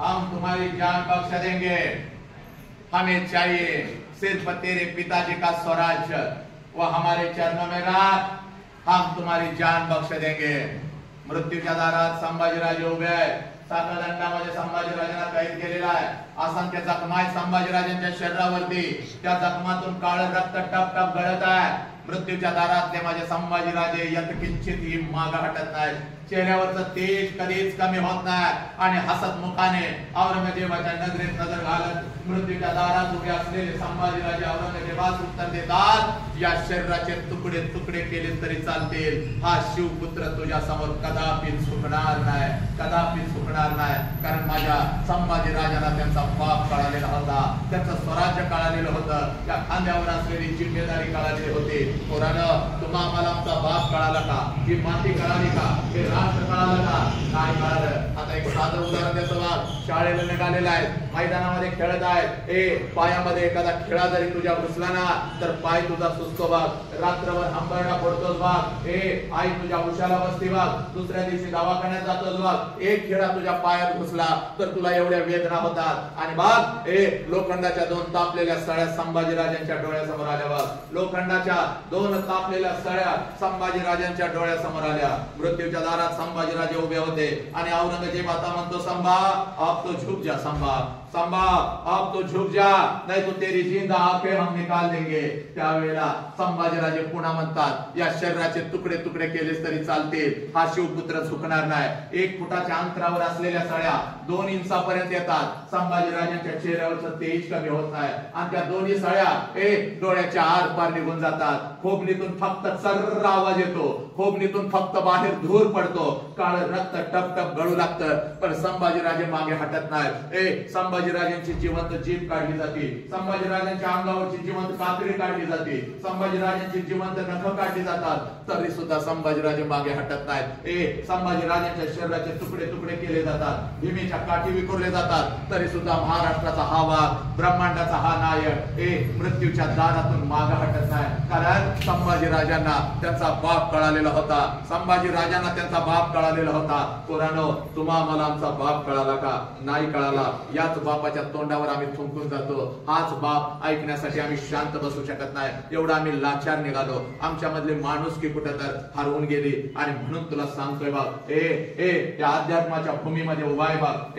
मारुतरायाच्या मंदिरामध्ये उभा आहे बाप. आणि म्हणून तुला सांगतो, तुकोबाराया सांगतात ना, पुत्र व्हावा ऐसा गुंडा ज्याचा 3 लोकी शेंडा. ऐक रा बाप, पुत्र व्हावा ऐसा गुंडा ज्याचा 3 लोकी शेंडा. का सांगतात तुकोबाराया? ऐक, पिढ्यानपिढ्या आम्हाला स्वराज्य नव्हता बा, पिढ्यानपिढ्या आम्हाला स्वराज्य नव्हता, पिढ्यानपिढ्या आम्हाला राजा नव्हता. नीट ऐकून घ्यायचं. पिढ्यानपिढ्या आम्हाला स्वराज्य नव्हतं, पिढ्यानपिढ्या आम्हाला राजा नव्हता. आता आम्हाला स्वराज्य मिळालेलं होतं, आता आम्हाला राजा मिळालेला होता. माझ्या राजाचा राज्याभिषेक होता, माझ्या राजाचा राज्याभिषेक होता. आणि 32 मान सोन्याच्या सिंहासनावरती, 32 मान सोन्याच्या सिंहासनावरती माझा राजा आरूढ झालेला होता. 32 मान सोन्याच्या सिंहासनावरती माझा राजा आरूढ झालेला होता. मस्तकी चिरेटोप होता, मस्तकी चिरेटोप होता, कमरेला तलवार होती, बाजदारी वस्त्र घालून, बाजदारी वस्त्र घालून महाराष्ट्राचा आवा, ब्रह्मांडाचा हा नायक 32 मान सोन्याच्या सिंहासनावरती आरूढ झालेला आहे. आणि समोरच्या सिंहासनावरती आऊजी जाऊ बसलेले, समोरच्या सिंहासनावरती आऊजी जाऊ बसलेले. आपल्या लेकराला डोळं भरून पाहतात, आपल्या लेकराला डोळं भरून पाहतात. आऊ साहेबांचा ऊर भरून येतो, आऊ साहेबांचा ऊर भरून येतो. याच लेकराला मी जन्म दिला, या लेकराला मी 9 महिने 9 दिवस, या लेकराला मी 9 महिने 9 दिवस उदरामध्ये ठेवलं, या लेकराला 9 महिने 9 दिवस मी उदरामध्ये ठेवलं. आणि स्वतःच्या कर्तृत्वावरती हे लेकरू 32 मान सोन्याच्या सिंहासनावरती बसलेला आहे. आऊ जिजाऊच्या डोळ्यामध्ये अश्रू दाटतात, मोत्यासारखे अश्रू टप टप टप टप टप टप टप टप सिंहासनावरती कोसळू लागतात. माझे आऊ जिजाऊ उठते, आपल्या सिंहासनावर उठते, माझे आऊ जिजाऊ आपल्या सिंहासनावर उठते, राजाच्या दिशेने धावू लागते. माझा राजा बघतो, आऊ साहेब काय करताय? आऊ साहेब आमच्या दिशेने येत आहे. माझा राजा उठतो, सिंहासनावर खाली येतो, धाव धाव धाव धाव धाव धाव धाव साहेबांच्या जवळ येतो, आऊ साहेबांच्या जवळ येतो, आऊ साहेबांना मुद्रा घालतो, आपल्या मस्तक आऊ साहेबांच्या चरणावरती माझा राजा टेकवतो. माझ्या राजाच्या डोळ्याचं पाणी आऊ साहेबांच्या चरणावरती पडतं आणि आऊ साहेबांच्या डोळ्याचं पाणी माझ्या राजाच्या गालावरती पडतं आणि माझा राजा हंबरडा फोडतो, आऊ साहेब, आऊ साहेब आपण कार्य न केलं. आऊ साहेब आम्हाला हुकमा दिला असता तर आम्ही आलो असतो, आपण कार्य न केलं. आऊ साहेब त्यावेळेला माझ्या राजांना जवळ घेत राजांच्या गालावर हात फिरवत माझे आऊ साहेब राजांना म्हणते, राज पिढ्या मला स्वराज्य नव्हतं, ते स्वराज्य आपण उभं केलं आणि या स्वराज्याला आज राजा मिळणार आहे. राज आणि या मंगल समय राज एक मागणं आहे, राज मागू का? राज त्यावेळेला माझे आऊ साहेब आपल्या राजांना जवळ घेत म्हणते, राज एक मागणं आहे, राज मागू का? माझा राजा पुन्हा हंबरडा फोडतो, माझा राजा पुन्हा हंबरडा फोडतो. आऊ साहेबांना म्हणतो, आऊ साहेब 9 दिवस 9 महिने आपण आम्हाला उदरात ठेवलं पाहिलं नसतं आणि आमच्यावर संस्कार केले नसते तर हा छत्रपती शिवाजी राजा कधीच 32 मन सोन्याच्या सिंहासनावरती बसू शकला नसता. अहो साहेब, आपल्यामुळे आम्ही या सिंहासनावरती बसलो. हुकूम करा, काय हवं आपल्याला? त्यावेळेला माझे आऊसाहेब राजांना म्हणते, राज एकच मागणं आहे राज, पुढचा जन्म सुद्धा राज आपण आमच्याच पोटी घ्यावा. राज राज पुढचा जन्म सुद्धा आपण आमच्याच पोटी घ्यावा. माझा राजा अंबरडा पडतो, आऊसाहेबांच्या गळ्यामध्ये पडतो. माझा राजा अंबरडा पडतो, आऊसाहेबांच्या गळ्यामध्ये पडतो आणि आऊसाहेबांना म्हणतो, आऊसाहेब फक्त पुढचाच जन्म नाही आऊसाहेब, जोपर्यंत आम्हाला मानव धर्म मिळेल तोपर्यंत आऊसाहेब आम्हाला आपल्याच पोटी जन्म घ्यायचा आहे. आऊसाहेब आम्हाला आपल्याच पोटी जन्म घ्यायचा आहे. पुत्र व्हावा ऐसा गुंडा ज्याचा तिन्ही डोकी झेंडा. पोरांनो, एकच वाक्य सांगतो. आई बापाला जन्म दिलाय, त्या आई बापाच्या कष्टाचं पान फेडण्याची हीच ती वेळ. स्वतःच्या कर्तृत्वावरती एवढं मोठं व्हा, एवढं मोठं व्हा, एवढं मोठं व्हा. तुमच्या आई बापाला तुमच्या गालावर हात फिरवत तुम्हास म्हटलं पाहिजे, पोरा पुढचा जन्म आमच्या दोघांच्याच पोटी घे, पुढचा जन्म आमच्या दोघांच्याच पोटी घे. बस. आणि म्हणून आता फक्त आईला एक दुसरा प्रश्न विचारायचा पोरा, आणि या प्रश्नाच्या तळाला लपलेला आहे तुला वा. तेवढा दुसरा प्रश्न मी तुला सांगतो आणि मी तो सांगतो पोरा. पहिला प्रश्न आईला विचारला, आई तुला किती वेदना होत होत्या? पहिला प्रश्न तो आईला विचारला, आई तुला किती वेदना होत होत्या? त्या आईच्या वेदना तुला कळाल्या पोरा. आता फक्त आईला दुसरा प्रश्न विचारायचा, आणि का विचारायचा त्याचं कारण मी सांगतो. नारायणा मला कधीच कळलं नाही. ज्या वेळेला तुझ्या वडिलांच्या बरोबर ती अलिबाग संसार करायला, त्या एका क्षणाला तिनं तिच्या आईला सोडलं, तिनं तिच्या बापाला सोडलं, तिनं तिच्या भावाला सोडलं. सगळ्या माहेरच्या आठवणी, सगळ्या माहेरच्या आठवणी तिनं एका क्षणामध्ये सगळ्या सोडल्या. आणि ती माऊली एका क्षणात तुझ्या वडिलांच्या बरोबर आली, संसार करू लागली. आता पुढचं वाक्य तिला ऐकायचं पोरांनो. ज्या वेळेला ती संसार करू लागली, एखादच वर्ष ती माऊली फक्त स्वतःच्या सुखासाठी जगली. एखादच वर्ष ती माऊली स्वतःच्या सुखासाठी जगली. आणि ज्या क्षणाला पोरानं तुमचा जन्म झाला, तिनं स्वतःच्या सुखाला आग लावली आणि ती आई फक्त आपल्या लेकरांच्या सुखासाठी जगू लागली. ती आई फक्त आपल्या लेकरांच्या सुखासाठी जगू लागली. तिनं नंतर आपल्या सुखांना पायाखाली घेतलं आणि आपल्या लेकरांच्या सुखासाठी ती माऊली जगू लागली. त्या आईला आज दुसरा प्रश्न विचारायचा. त्या आईला आज दुसरा प्रश्न विचारायचा. पळत पळत जायचं, पळत पळत जायचं, पळत पळत जायचं आणि आपल्या आईला दुसरा प्रश्न विचारायचा. आई या 25 वर्षापूर्वी आई तू महिन्यातून 4-4 वेळेला तुझ्या माहेरी जात होतीस. आई 25 वर्षापूर्वी आई महिन्यातून 4-4 वेळेला तू तुझ्या माहेरी जात होतीस, तुझ्या आईला भेटायला, तुझ्या वडिलांना भेटायला, तुझ्या भावाला भेटायला. या आई माहेरच्या तुझ्या आठवणी नव्याने पुन्हा एकदा ताज्या करण्यासाठी 25 वर्षापूर्वी महिन्यातून 4-4 वेळेला तू तुझ्या माहेरी जात होतीस. माझं वय 1 वर्षाचं होतं तेव्हा सुद्धा मला अंगा खांद्यावरती खेळवत माझ्या आजीला भेटवण्यासाठी, माझ्या आजोबांना भेटवण्यासाठी, माझ्या मामाला भेटवण्यासाठी या आई महिन्यातून 4-4 वेळेला मला सुद्धा घेऊन जात होतीस आई. पण आई आता 25 वर्ष उलटून गेली आणि तू वर्षातून एकदा सुद्धा तुझ्या माहेरी जात नाहीस का आई? का आई? का 25 वर्षापूर्वी महिन्यातून 4-4 वेळेला, 25 वर्षापूर्वी महिन्यातून 4-4 वेळेला माहेरी जाणारी माझी आई आता 25 वर्षानंतर वर्षातून एकदा सुद्धा माहेरी जात नाही का आई? का? एवढा प्रश्न फक्त तुम्ही तुमच्या आईला विचारा. तिचा ऊर भरून येईल, हांबरा फोडल आणि तुझ्या गालावर हात फिरवत तुझी आई तुला म्हणाल, खराय पोरी, खराय, खराय पोरी. 25 वर्षापूर्वी महिन्यातून 4 वेळेला 25 वर्षापूर्वी महिन्यातून 4 वेळेला मी माझ्या माहेरी जात होती बा. माझ्या आईला भेटायला, माझ्या वडिलांना भेटायला, माझ्या भावाला भेटायला. एक पोरी, तुझं बाई 1 वर्षाचं होतं, तुला सुद्धा अंगा खांद्यावरती खेळवत घेऊन जात होती तुझ्या आजीला भेटवण्यासाठी, तुझ्या आजोबाला भेटवण्यासाठी, तुझ्या मामाला भेटवण्यासाठी. पण पोरी आता 25 वर्ष उलटून गेले आणि वर्षातून एकदा काय ग 2-2 वर्ष उलटून गेली तरी सुद्धा मी आता माझ्या माहेरी जात नाही बघ पोरी. पोरी आज मी जे घर बघतेस ना ग, ते घर तुझ्या बापानं खूप कष्टानं उभं केलं बघ. लग्न होऊन आले तेव्हा हे घर नव्हतं. तुझ्या बापाची परिस्थिती खूप हालाकीची होती. माझ्या आई बाबाची आठवण आली की एसटी पुरता पैसा तुझ्या बापाकडून मी घेत होते. हातामध्ये 2 पिशव्या घेत होती. एसटी मध्ये मी बसत होते. एसटी माझ्या माहेरी येत होती. एसटीतून मी खाली उतरत होती आणि घराच्या दिशेने मी धावत होती बघ पोरी. घराच्या दिशेने मी धावत होती. हे कधी एकदाची माझी आई माझ्या समोर येते आणि आईच्या गळ्यामध्ये मी पडते. कधी एकदाचा माझा बाप माझ्या समोर येतो आणि बापाच्या गळ्यामध्ये कधी एकदाची मी पडते. कधी एकदाचा तो माझा भाऊ माझ्या समोर येतो आणि हळूच 20 रुपयांची नोट कधी एकदाची मी त्याच्या हातावरती ठेवते. हे पोरे, आई बापाची आठवण आली की हातामध्ये 2 पिशव्या घेत होते. एसटी मध्ये बसत होते. एसटी माझ्या माहेरी येत होते. एसटीतून खाली उतरत होते.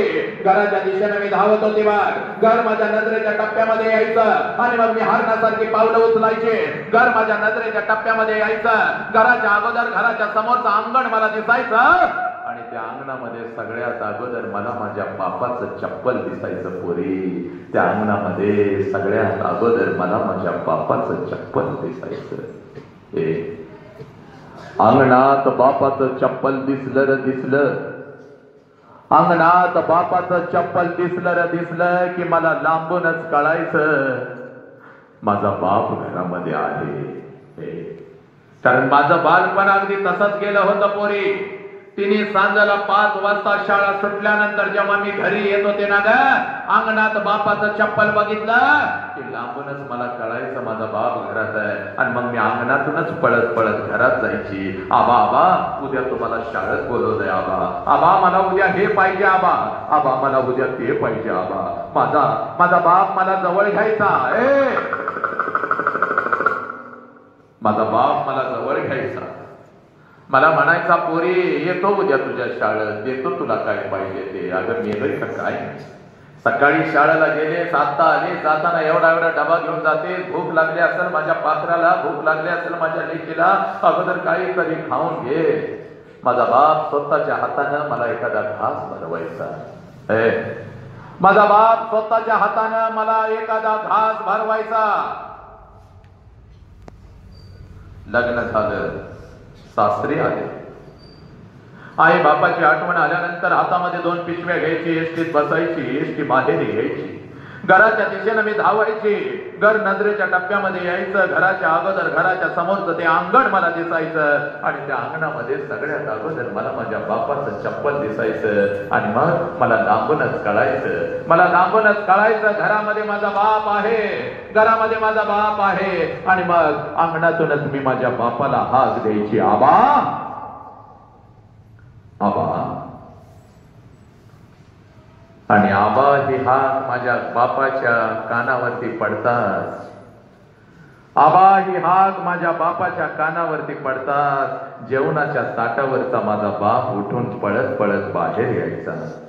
माझ्या हातातल्या पिशव्या घ्यायचा आणि कानात मला विचारायचा, पोरी सासरी सगळं ठीक तर आहे ना ग पोरी. तुला चुकीच्या ठिकाणी तर मी दिलं नाही ना ग पोरी. माझ्या बापाच्या डोळ्यातले अश्रू बघून माझा ऊर भरून यायचा. मी बापाच्या गळ्यात पडत बापाच्या डोळ्यातले अश्रू पुसत माझ्या बापाला मी सांगायची, आबा सगळं काही चांगलं आहे. आबा सगळं काही चांगलं आहे. तुमची आठवण आली म्हणून आले. आबा तुमची आठवण आली म्हणून आले. माझ्या हातातल्या पिशव्या घे. माझ्या हातातल्या पिशव्या घे. माझा बाप अंगणातूनच माझ्या आईला हाक द्यायचा. माझ्या हातातल्या पिशव्या घेत अंगणातूनच माझा बाप माझ्या आईला हाक द्यायचा, अगं ऐकलंस का ग? पोर आले की आपली, पोर आले की आपली. अगं ऐकलंस का ग? पोर आले की आपली. माझ्या बापाची हाक, माझ्या बापाची हाक माझ्या आईच्या कानावरती पडतात. जेवणाच्या ताटावरची माझी आई उठून पळत पळत बाहेर यायची. आईच्या हातामध्ये एक पाण्याचा तांब्या, दुसऱ्या हातामध्ये भाकरीचा तुकडा. पाण्याच्या तांब्यामध्ये भाकरीचा तुकडा बुडवायची, माझ्यावरून ओवाळायची, तुकडा इकडं इकडं टाकून द्यायची आणि मला म्हणायची, पोरी थोडं गाल पुढं कर की. आणि मी गाल पुढं केलं की माझ्या दोन्ही गालाचं मुठ घे, आपली आठी बोट माझ्या गालावरून फिरवायची आणि आपल्या कपाळावरती कडा कडा कडा कडा कडा कडा मोडत मला म्हणायची, पोरी चल की ग चल. हे 25 वर्ष उलटून गेली पुरी, 25 वर्ष उलटून गेली बघ. आणि आता जेव्हा मी माझ्या माहेरी जाते ना ग पोरी, ए पोरी 25 वर्ष उलटून गेली आणि आता जेव्हा मी माझ्या माहेरी जाते ना पोरी, घर तेच आहे,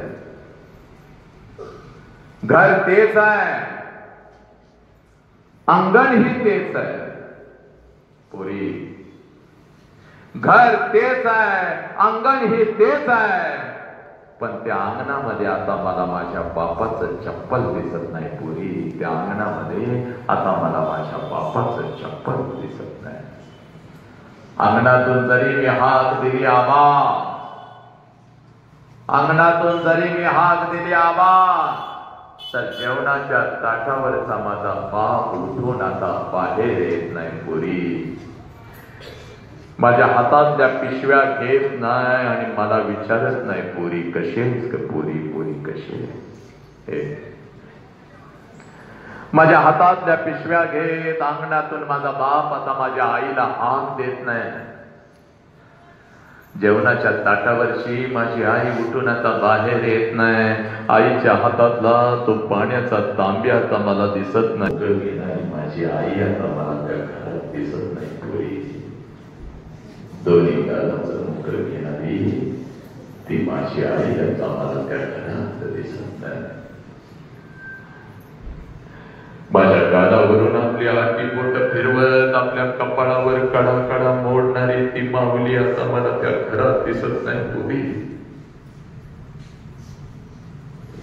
2 पावलं उचलून जेव्हा घरामध्ये मी प्रवेश करते ना पोरी, हे पोरी 2 पावलं उचलून जेव्हा घरामध्ये मी प्रवेश करते तेव्हा भिंतीवरती मला माझ्या बापाचा फोटो दिसतो आणि काळीज माझं चर्र करत पोरी, काळीज माझं चर्र करत. बाप जिवंत असताना, बाप जिवंत असताना बापाला एखादं नवीन चप्पल घेऊन आले असते तर किती बरं झालं. बाप जिवंत असताना बापाला एखादा नवीन शर्ट घेऊन आले असते तर किती बरं झालं असतं. बाप जिवंत असताना बापाला थोडस गरम पाणी करून आंघोळ घातली असते तर किती बरं झालं असतं. आणि बाप जिवंत असताना एखादा घास बापाला या हातानं भरवला असता तर किती बरं झालं असतं पोरी, बरं झालं. लुगड्यांना 50 टाक घालून अंगावर लुगडं चढवत माझ्या अंगावर नवीन कपडे घालणारी ती आई, त्या आईला एखादं लुगडं जिवंतपणी घेऊन आले असते तर किती बरं झालं असतं.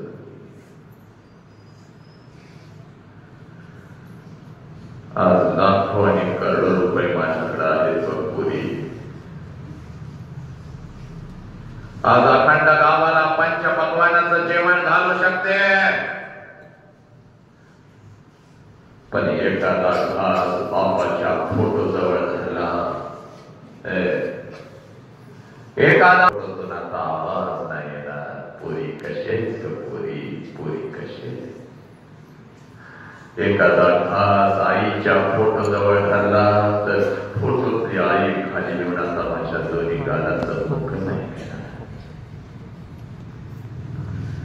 आला श्वास गेला श्वास जीवा तुझ तंतर.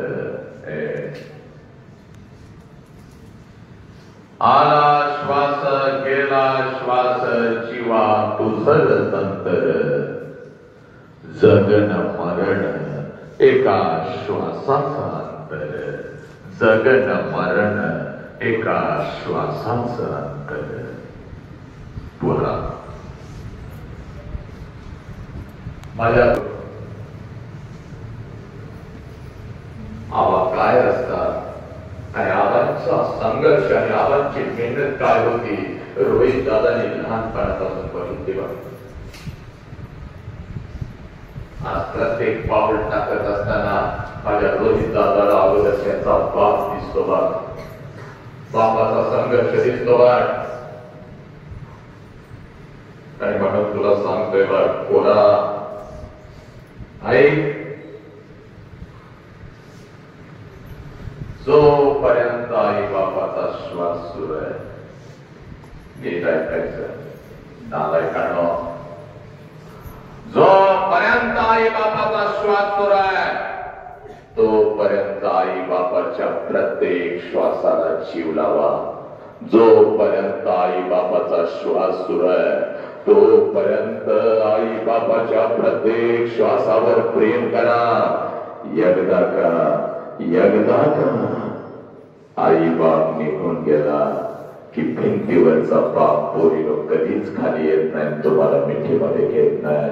आणि भिंतीवरची आई लेकरा जेवल्याशिवाय घरातून बाहेर जाऊ नको असं कधीच म्हणत नाही. पोरा, उद्या डॉक्टर होशील, उद्या इंजिनियर होशील, उद्या वकील होशील. नीट ऐक रे आराम कर. उद्या डॉक्टर होशील, उद्या इंजिनियर होशील, उद्या वकील होशील, उद्या लाखो आणि करोडो रुपये कमावशील. आणि ते लाखो आणि करोडो रुपये त्या शिर्डी साईबाबाच्या चरणावर जरी होते, त्या तिरुपतीच्या चरणावर जरी होते, तर तो शिर्डीचा साईबाबा तो तिरुपती तुझा केलेला पाप तुला परत नाही आणून देऊ शकणार. पोरा, तुझा पाप तुला परत नाही आणून देऊ शकणार. म्हणून आज या मंदिरात मारुती रायासमोर उभा राहून तुला सांगतोय बघ, तुझ्या आयुष्यामध्ये तुझा एकच देव आहे, ज्या देवाचं नाव बाप आहे पोरा. आणि तुझ्या आयुष्यामध्ये तुझी एकच देवी आहे, त्या देवीचं नाव आई आहे पोरा. त्या देवीचं नाव आई आहे. हे पोरा, तिथं दाखलाय बघ, ही अध्यात्माची माती आहे बघ. तिथं सप्ताहाच्या सप्ताह उठतात बघ. इथं तुकोबारायांची गाथा माझ्या माऊलीची ज्ञानेश्वरी वाचली जाते बघ. पण ती माऊलीची ज्ञानेश्वरी आणि ती तुकोबारायांची गाथा आम्ही कधीच समजावून घेतली नाही. तुकोबाराय इथं सांगतात, तुकोबाराय इथं सांगतात, माय बाप केवळ काशी त्याने न जावे तीर्थाशी. माय बाप केवळ काशी त्याने न जावे तीर्थाशी. जो आई बापाची सेवा करतो त्यानं कुठल्याही मंदिरात कुठल्याही गावात आपला माथा नाही टेकवला तरी चालतो. पण नेमकं हेच आम्हाला कळालं नाही. त्या साईबाबाच्या तोंडावर आम्ही झोपतो. ऐका, कधी तर हातामध्ये थोडस खोबरेल तेल घ्यावं.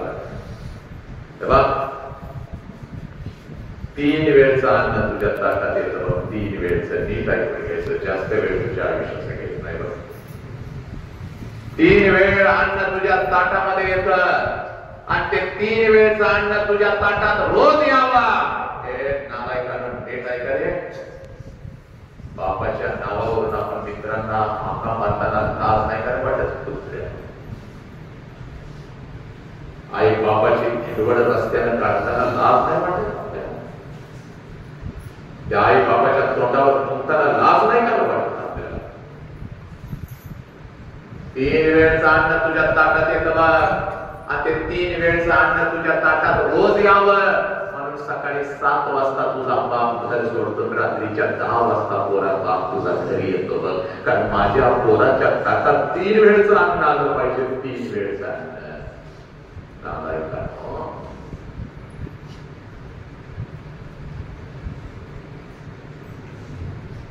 तो बाप जेव्हा रात्री कुठल्या तर कोपऱ्यात पडलेला असतो ना, तेव्हा या उंदरीत थोडस खोबरेल ते घ्यावं न सांगता बापानं, आणि जिथं बाप झोपलाय त्याच्या उशाला बसावं आणि त्या उंदरीतलं खोबरेल ते थोडस बापाच्या डोक्यावर टाकून पोरानो बापाचं थोडस डोकं हे सोडायला घ्यावं, दाबायला घ्यावं.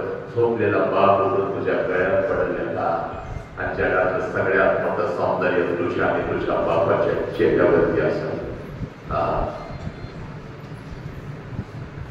ज्यावेळेला पाठीवर थाप टाकणारा बाप पाठीमागं वळून बघितल्यानंतर दिसत नाही ना पोरांनो, तेव्हा बापाची किंमत कळते.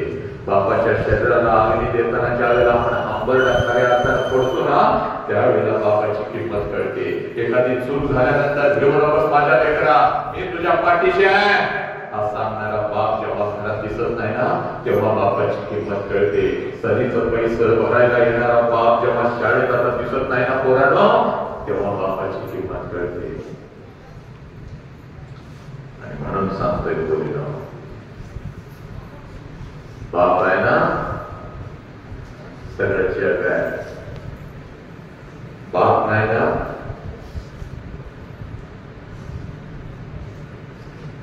खऱ्या अर्थानं आज सांगतो, नेता नेता आमचा नेता आमचा नेता म्हणून रोहित दादाला डोक्यावर म्हणून असताना कधी तर एक हातात रोहित दादाच्या कानात विचारायचं, आव्हानची आठवण येते का होतो ना.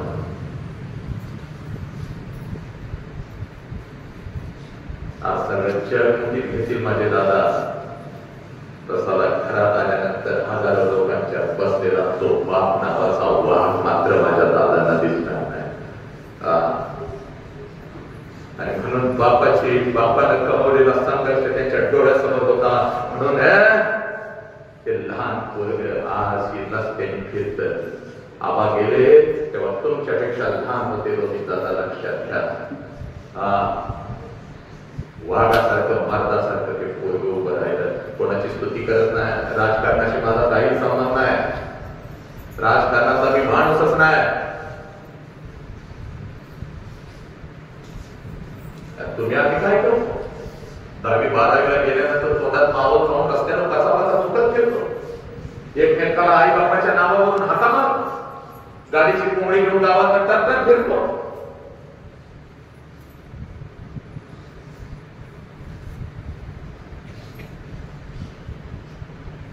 जास्त वेळ तुझा घेत नाही मला, आणि मनोरंजन करायला तर मी आलोच नाही.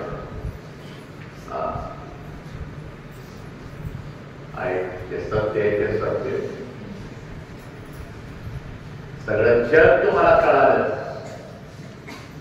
पोरीनो ऐका. आम्ही दिलं त्या शरीराला न्याय देतोय का? त्या शरीराला महत्व देतोय का? आम्ही व्यायाम करतोय का? आम्ही चांगलं खातो का? आम्ही सकाळी लवकर उठतो का सूर्य जायच्या अगोदर? आम्ही गावाच्या तालमीत जातो का? गावातल्या तालमी रोज पडू लागल्या, गावातली वाचनालय रोज पडू लागली, आणि नालायकाला हातामध्ये मोबाईल घेऊन हिंगाणा तुम्ही घालायला लागला. नको ते वाटतं त्या रस्त्यात तुम्ही चालायला लागला. तुझ्या हातात मोबाईल कसा आलाय नालायक? तो मोबाईल घेऊन फिरतीस ना तू, आणि आईला धमकी दिली होतीस ना, मोबाईल नाही दिला तर मी अभ्यास करत नाही बाप, माझ्या मैत्रिणींच्याकडे मला पाहिजे बाप. तेव्हा तुझ्या आईला हात सोडलं अगं की ऊस जायचंय थांब जरा, की द्राक्ष जायचे थांब जरा. धमकी दिलीस आईला, आणि मग रात्री बाप जेवायला बसला, एक घास मुखात घालतो ना घालतो, तुझी आई म्हणते आहो पोराला मोबाईल घेऊन द्यावं, पोरगीला मोबाईल घेऊन द्या, नाही तर काय तर जीवाचं बरं वाईट करून घेतो म्हणते. तोंडातला घास गाळता येत नाही म्हणून बाप कसा तरी गिळतो बघ, आणि हातातला घास ताटात टाकतो, भरलेल्या ताटावरून उठतो. तुझी आई म्हणते आहो घास खाऊन घ्या कपडा, जेवता कधी पण येईल. पोरगीच्या शिक्षणाचा आयुष्याचा प्रश्न आहे. भरलेल्या ताटावरून विचारत ते गरीब जातं बघ, आपल्या मित्राकडे जातात, मित्राला म्हणतं अरे सोसायटीत माझं एक 10,000 रुपये आहे, एक 10,000 रुपये उसणं पाहिजे, देशील का? पुढच्या महिन्यात तुझं पीक गेल्या गेल्या पहिलं पैसे तुझं देतो. तुझ्या हातात जो मोबाईल आला ना कार्टे नालायकानो, आता जो मोबाईल आला ना त्या मोबाईल साठी तुमचा बाप त्याच्या मित्राजवळ भिकाऱ्यासारखा सुटलाय बघ.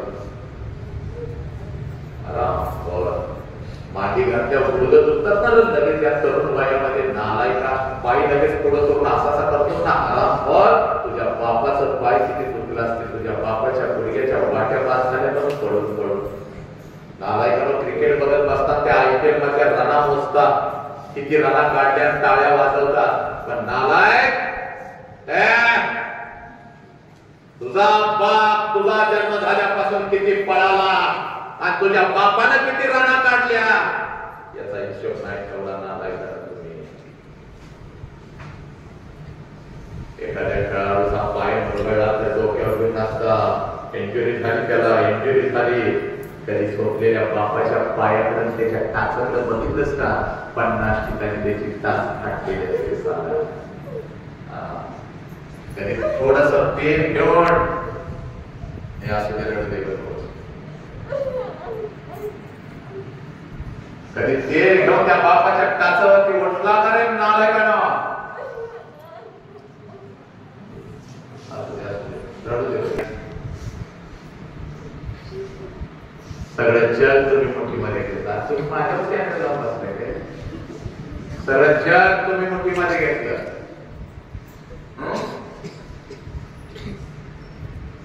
खरं सांगा किती पोरं व्यायाम करतात, किती दोन माणूस दोन हक्कानं घातला पाहिजे ना, रपाटा घातला की पोरांच्या वाट्याच्या काढलाय ना, पोरांना मारतो काही कार्य त्या सोशल मीडियावर.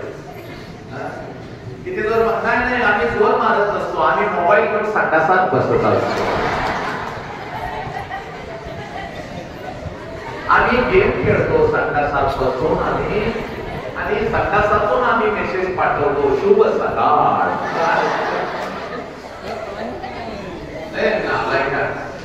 संडासात शुभ सकाळ आहे काय? चंदन पण झोपतोय काय?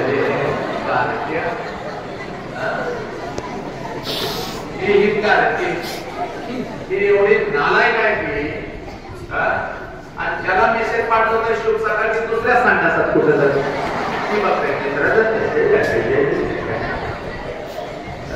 ते पण पाठवतोय शुभ सकाळ, त्याच्या खाली लिहितंय काय करतोय, ते कशाला सांगतोय भोंगळा बसतोय चाललाय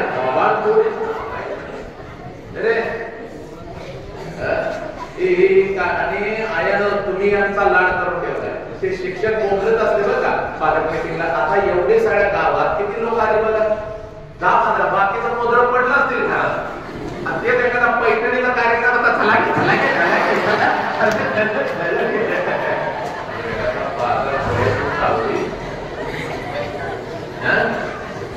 आता मनोरंजनाच्या मी विरोधात नाही, पण काय 10-20 आल्या तर बाकीचे कुठे आहेत काय?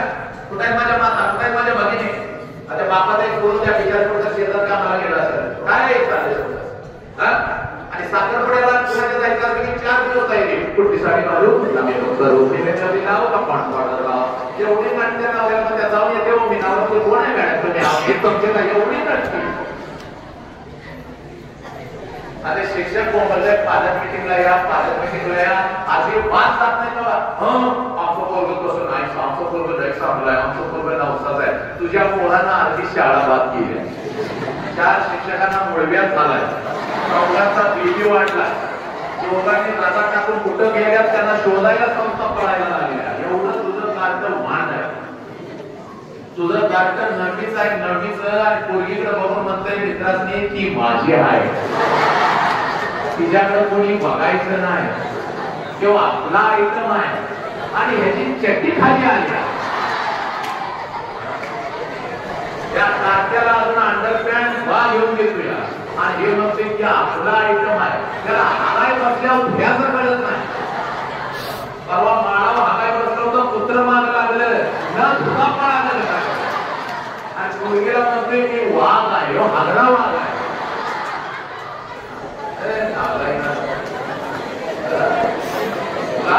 वाटत 15 वर्षाची पोरगाव प्रेम कसलं रे. आणि या पुरी पण आई बापाच्या डोळ्यात धूळ ठोकायची. का कर या पुरीचा मोबाईल चेक करते का नाही त्यानंतर मग मला फोन करून काय उपयोग आहे. पुरी आमची घराला नाही, पुरी आमची असं झालं, पुरी काय उपयोग आहे. मोबाईल घेऊन येत नाही तर मोबाईल चेक करायचं येतच नाही तुम्हाला. हा या पुरी आई बाबाच्या डोळ्यात धूळ फेकायला लागल्या. 11, 12वी, 8वी, 9वीच्या त्या कारत्या लाईट गेली चादर वर आणि आतनं मेसेज सुरू. माझं पिल्लू माझ्या सोन्या जेवला का माझ्या पिल्ल्या, माझं बाळू, तुझं बाळू आलं आहे, तुझ्या बाळ्याला बांधरकणी घेऊन देतोय कारते. कानाखाली आवाज काढला पाहिजे तुमच्या ऐका पोरीनं. का काय आयानं सगळ्या पोरीचा मोबाईल रोज चेक झाला पाहिजे. त्यांच्या आमचा गैरविश्वास आहे म्हणून नव्हे, पण हे वातावरण बिघडलंय. कोरोना काळात सगळे घरात का बसला होता. कोरोनाची लागण होईल किती भीती आमचा विश्वास आहे, पण बाहेरचं वातावरण बिघडलंय. त्या कारक्या कधी काय का बघायचं किती फोन नाही. आमची पोरगी फक्त मुलींनाच फोन करते. एक राणीला फोन करते, एक सविताला करते, एक कविताला करते. तू कधी आहे फोन करून बघितलंस का इकडे राणी आहे का राणा बसलाय.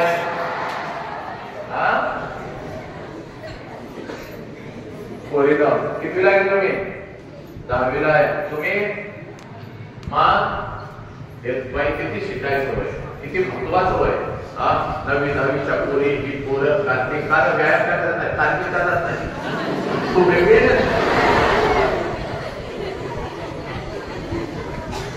बाबा तेवढं कष्ट रे मार्गेचं नाही तेवढंच करशील.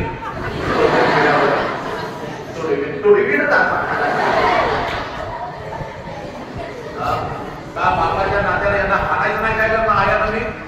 का फटका द्यायचा नाही तुम्ही देत नाही की नाही. शिक्षकांना सगळी बंधनं टाकली कशी पोरं घडणार का. आता याला इथं दाखलाय बा उगाच काय तर सांगत नाही. तू डिमिन का म्हणतोय पायाने कारण मला राग येतो या कार्यक्रमाचा. हत्तीसाठी एक पोर आहे नाश्त्याला काय खातो नाश्त्याला काय खातो फवा फवा खाता फवा खाता आणि मग मी हाताळता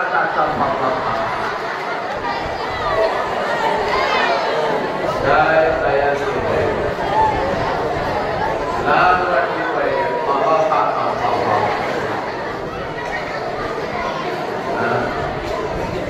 पोरग हे आई मी उगाच काय तर सांगत नाही. 9 वर्षाचे संभाजीराजे होते. 9 वर्षाचे नीट दाखला ऐकून घ्यायचा.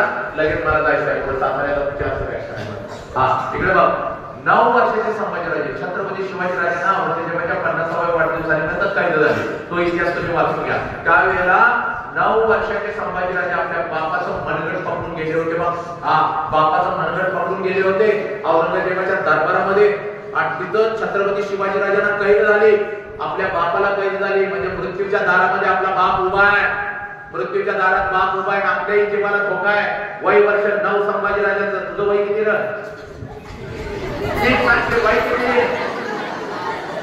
14 वर्षाचं कार्ट आहे तरी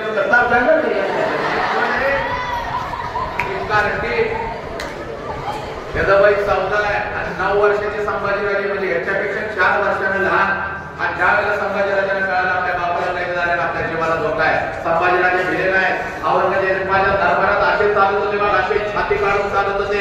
आणि एक दिवस औरंगजेब आणि संभाजीराजे कुस्तीच्या आखाड्यामध्ये बसलेले आहेत. आणि तिथं औरंगजेब संभाजीराजांना म्हणतो संभा हमने बहुत सुना है तुम्हारे बारे में, हमने बहुत सुना है तुम्हारे बारे में. महाराष्ट्र के मिट्टी में कसरत करते हो, कुस्तियां खेलते हो, तो एक कुस्ती हो जाए हमारे पहलवानों के साथ.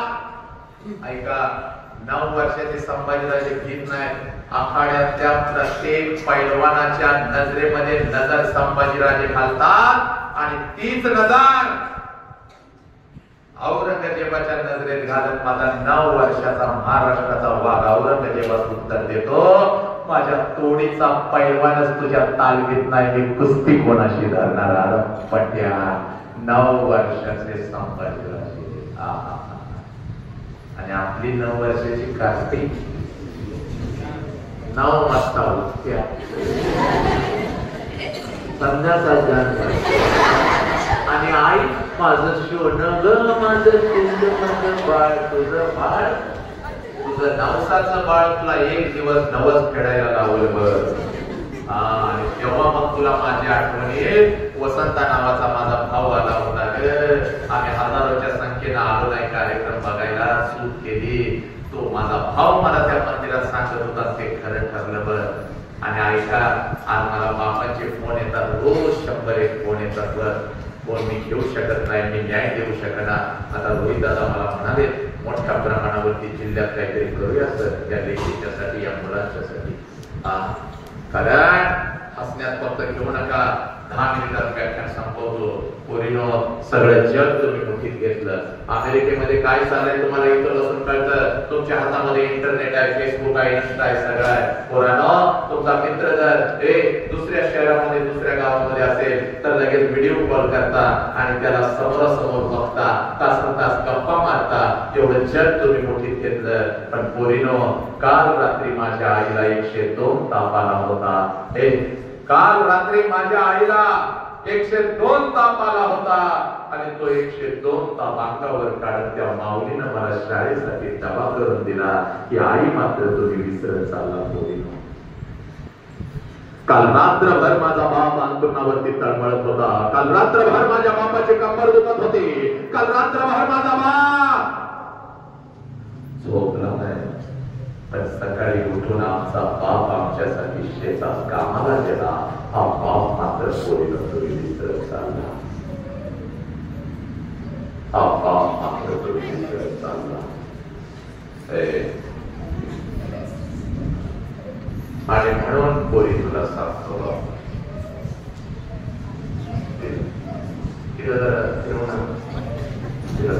तिला बाहेर. तर आज मी काय सांगतोय आहे, एक वेळ 10वीला 2 मार्क्स कमी पडले तर चालते. एक वेळ 10वीला 2 मार्क्स कमी पडले तर चालते. पोरे, एक वेळ 10वीला 2 मार्क्स कमी पडले तर चालतील. उद्या 12वीला नापास झालीच तरी चालेल. पोरांनो, तुम्ही म्हणाल सर काय सांगताय, इथं आम्हाला सगळे नसतात 100 पैकी 100 मार्क्स पडले पाहिजे आणि तुम्ही तर आम्हाला सांगता की नापास होईल. होय पोरी, या मारुतीला याची शपथ घेऊन सांगताय बा पोरी, 2 मार्क्स कमी पडले तर चालतील आणि 12वीला नापास झाली तरी चालेल. पळत पळत जा बापासमोर उभी राहा. बापाला सांग, पप्पा विषय गेला माझा. पप्पा खूप अभ्यास केला होता पप्पा, पण माझा विषय गेला पप्पा. क्षणासाठी बापाला वाईट वाटेल, पण दुसऱ्या क्षणाला तुझ्या डोळ्यातलं पाणी पुसत तुझा बाप तुला म्हणाल, पोरी गेलं एखादं वर्ष तर जाऊ दे, परत परीक्षेला बस, परत अभ्यास कर.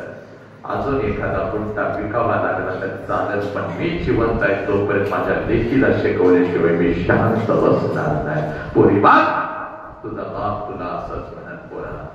म्हणून तुला सांगतोय, 2 मार्क्स 10वीला कमी पडले तर चालतील. एक वेळ 12वीला नापास झाली तरी चालेल पोरी. तू नाही डॉक्टर झालास तरी चालेल, तू नाही इंजिनियर झालास तरी चालेल, तू नाही वकील झालास तरी चालेल.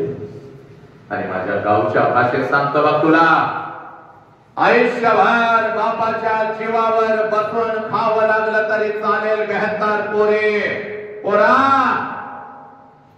पण आयुष्यात असं कुठलंच काम करू नको ज्याच्यामुळे तुझ्या बापाला मान खाली घालावी लागेल. पोरी, आयुष्यामध्ये असं कुठलंच काम करू नको ज्याच्यामुळे तुझ्या बापाला मान खाली घालावी लागेल. याचा अध्यात्म एका मिनिटात सांगतोय मी, तो सांगतो. मेल्यानंतर बापाला जाणतात चूक आहे पोरी. मेल्यानंतर बापाला जाणत नाही नालाय का? मेल्यानंतर त्याचं फक्त निर्जीव शरीर जाणतात. पण पोरांनो आणि पोरीनो, तुमच्यामुळे जर तुमच्या गरीब बापाला मान खाली घालावी लागली तर जिवंतपणी बापाची चिता रोज घरात जळत असते पोरीनो. रोज घरात बाप मरत असतो, रोज घरात बाप मरत असतो. आणि त्या चितेला रोज आपण अग्नी देत असतो. आणि आज या मारुतीरायासमोर सांगतो, पोरीनो, जिवंतपणीचं मरण लई वाईट असतंय पोरी, लई वाईट असतंय. आणि ते मरण आपल्या बापाला कधीच देऊ नका. 10,000 लोक माझ्या समोर असतात, कधीतरी काय तेव्हा तिथनं नांदाय बघ माझं. आणि म्हणून तुला सांगतोय बघ पोरा, आज इथून पळत पळत जायचं बघ. शाळा सुटल्यानंतर घरी जायचं आणि आईला 2 प्रश्न विचारलेस. आता आईला कुठला प्रश्न विचारायचा नाही बघ पोरी. तुला वाटत असेल माझा बाप आज का आला नाही, माझी आई आली पण माझा बाप आला नाही. पोरी, या क्षणाला तुझा बाप कुठल्या तर शेतात काम करत असेल, या क्षणाला तुझा बाप कुठल्या तर हॉटेलच्या बाहेर उभा असेल, या क्षणाला तुझा बाप कुठल्या तर ऑफिस मध्ये बसून काम करत असेल. कारण पोरी तुझ्यासाठी आणि पोरा तुझ्यासाठी. त्या बापासाठी काय करायचं मी तुला सांगतो ना. पळत पळत आज घरला जायचा. घरात गेल्या गेल्या बाप नक्कीच तुला दिसणार नाही बरं, बाहेर गेलाय काम करायला. पण संध्याकाळी 9-10 वाजता तुझा बाप परत येतो आणि त्यावेळेला पळत पळत जायचं. कशाचाही विचार करायचा नाही पोरानं. आणि आपल्या बापाला अगोदर कडकडून मिठी मारायची. एवढ्या घट्ट मिठी मारायची, एवढ्या घट्ट मिठी मारायची, एवढ्या घट्ट मिठी मारायची. बापाच्या डोळ्यामध्ये टच करून पाणी आलं पाहिजे. बापाच्या डोळ्यामध्ये टच करून पाणी आलं पाहिजे. आणि बापाच्या डोळ्यातलं पाणी, बापाच्या डोळ्यातलं पाणी तुझ्या गालावरती पडलं पाहिजे पोरी. आणि तुझ्या बापाने तुला विचारलं पाहिजे काय झालं का पोरी, काय झालं.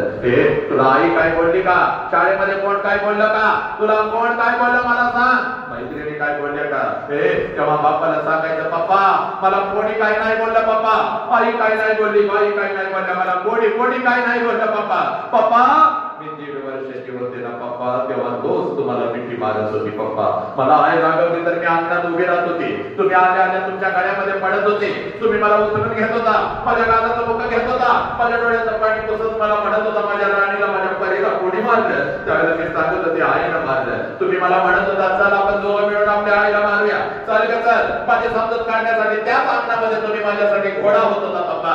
तुमच्या पाठीवर बसून माझा घोडा म्हणून तुम्हाला अंगण फिरवत होती पप्पा. पप्पा 1-1.5 वर्षाची होती तेव्हा मी रोज तुम्हाला मिठी मारत होती पप्पा. कारण तेव्हा मला माझा बाप कळत होता. पण पप्पा आता मी मोठी झाली पप्पा. पप्पा मी आता मोठी झाली, मी आता शाळेला जाते पप्पा, मी आता कॉलेजला जाते पप्पा. पप्पा तुम्ही मला बंधनामध्ये ठेवता, इकडे का गेलीस तिकडे का गेलीस, हे का केलंस ते का केलं, माझी चौकशी माझ्या मैत्रिणींच्याकडे करता. तुम्ही माझ्यावर विश्वास ठेवत नाही पप्पा. आय हेट यू पप्पा. तुम्ही मला आवडत नाही पप्पा. पप्पा तुम्ही मला आवडत नाही पप्पा. मला काय लागलं तर मी आईला मागते पण तुमच्या समोर येत नाही पप्पा. पप्पा पण आज शाळेमध्ये एक व्याख्यान झालं पप्पा आणि माझा हरवलेला बाप मला परत मिळाला म्हणून घेऊन मिठी मारते पप्पा, म्हणून घेऊन मिठी मारते पप्पा, म्हणून घेऊन मिठी मारते.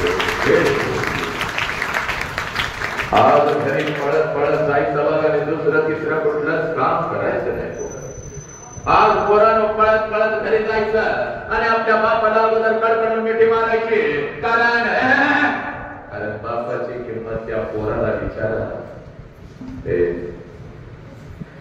बापाची किंमत त्या पोराला विचारा ज्याचा बाप त्याला लहानपणी सोडून निघून गेला. एखाद्या कुठल्या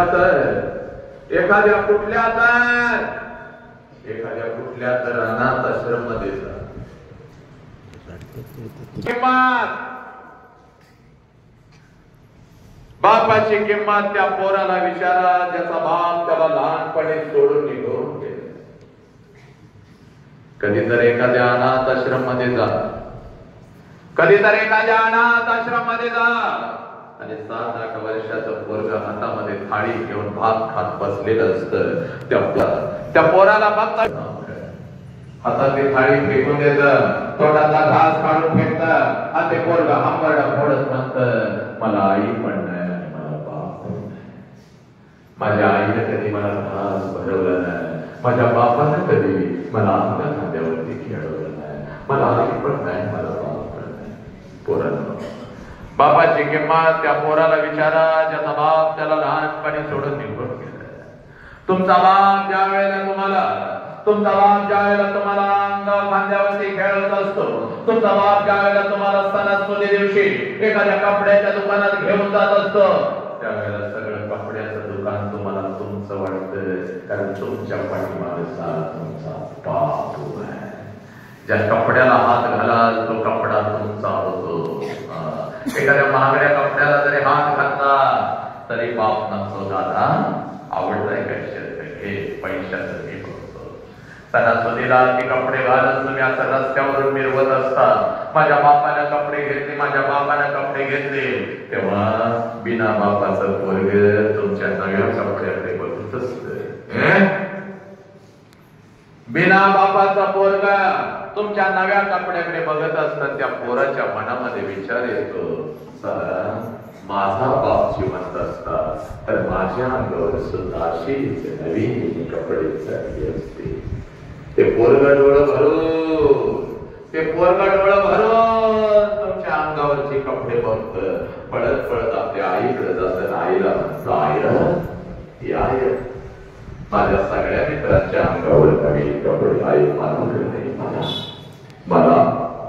त्यावेळेला ती माऊली आपल्या लेकराला म्हणती, 2 दिवसाने येणार आहे माझं पैसे घेते तुला एखादा नाही. 2 दिवसानंतर पैसे येणार नाही हे त्या पोराला माहित असतं, त्या माऊलीलाही माहित असतं. 2 दिवसांना आपण आपल्या लेकराला शर्ट घेऊन देऊ शकणार नाही. दोघे एकमेकाला मिठी मारून रडत असतात. पोरग बापाच्या आठवणी आणि ती माऊली आपल्या कुंकुमाच्या आठवणी. पोरा आईची शपथ घेऊन सांगतो, एखादी नवीन वस्तू घेऊन बाप तुम्हाला येतो तेव्हा बापाला बघू नका. बापाला जर खरं बघायचं असेल ना तर रात्रीच्या 2 वाजता कधी तर उठा. रात्रीच्या 2 वाजता कधी तर उठा आणि जिथं बाप झोपलाय तिथं जा. रात्रीच्या 2 वाजता कधी तर उठा, जिथं बाप झोपलाय तिथं जा आणि रात्रीच्या अंधारात त्या बापाला बघा. त्याच्या अंगावरचं बनियन अंडरवेअर 4 ठिकाणी फाटलेले असते, पण तुमच्या अंगावर जो ब्रँडेड कपडा चढवतो त्या देव माणसाचं नाव बाप आहे. त्या देव माणसाचं अशा बापाला पोरण आम्ही लाचार करणार. अशा बापाचं नाव घेऊन आम्ही एकेरी आमच्या मित्राला हात मारणार आहे. या बापासमोर व्यसन करून आम्ही जाणार आहे. या बापाची सेवा करण्याने आमचं कर्तव्य नाही का? त्या बापाच्या शेजारी बसून बापाच्या मुखामध्ये कधीतरी एखादा घास घालावा असं तुम्हाला वाटत नाही का?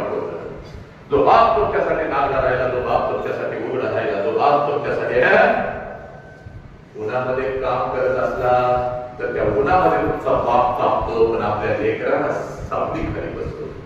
पावसामध्ये भेटताना आपल्या डोक्यावरची छत्री अलगद आपल्या लेकरांच्या डोक्यावरती करतो. रात्रीची किती फाटी वाजत असेल तर अंगावरची चादर काढतो आणि शेजारी झोपलेल्या लेकरांच्या अंगावरती टाकतो. साधा त्या बापाला लाचार करतात. आज शपथ घ्यायची, जीव गेला तरी चालेल पोरानं, मी व्यायाम करणार, मी खूप अभ्यास करणार, मी रोहित दादांचा आदर्श केला. आपल्या बापाचं नावच नाही तर बापाचं कर्तृत्व त्याच तो आणि पुढे घेऊन जाणार आहे. त्या रोहित दादांचा आदर्श, संभाजी राजांचा आदर्श मी घेणार, भगत सिंगांचा आदर्श मी घेणार. माझ्या बापाला लाचार करणार नाही, या शरीराला मी महत्व देणार, मी मेहनत करणार. आणि माझ्या आईने पण माझ्या गळावर हात ठेवत मला म्हटलं पाहिजे, लेकरा पोटचा जन्म माझ्याच पोटी घे, एवढी मेहनत मी करणार. कोणाला शपथ घ्यायची. आणि पुरी खरी बापाची कसरत तर कधी असते ग? हे नालायकानं 4 महिन्याचं मांजर पाळल्यानंतर जर घरात निघून गेलं ना कुठं, 4 दिवस शोधता तुम्ही कुठाय मांजर, कुठाय मांजर. 4 महिन्याच्या मांजरासाठी तुम्ही रडता आणि बापाने तर तुला जन्म दिलाय. तुम्ही खरी बापाची कुस्ती कधी सुरू होते? लहानपणापासून माझी राणी राणी राणी म्हणून जपत असतं.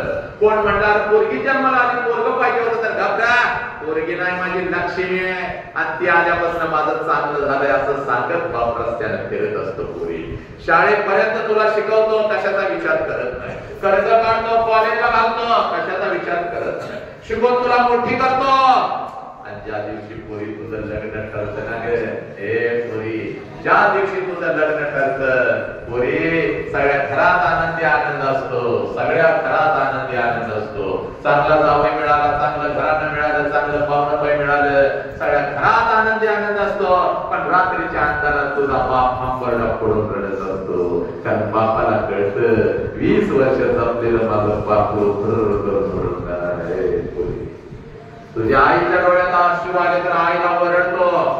तुझ्या आईच्या डोळ्यात अश्रू आले तर रडतो बा.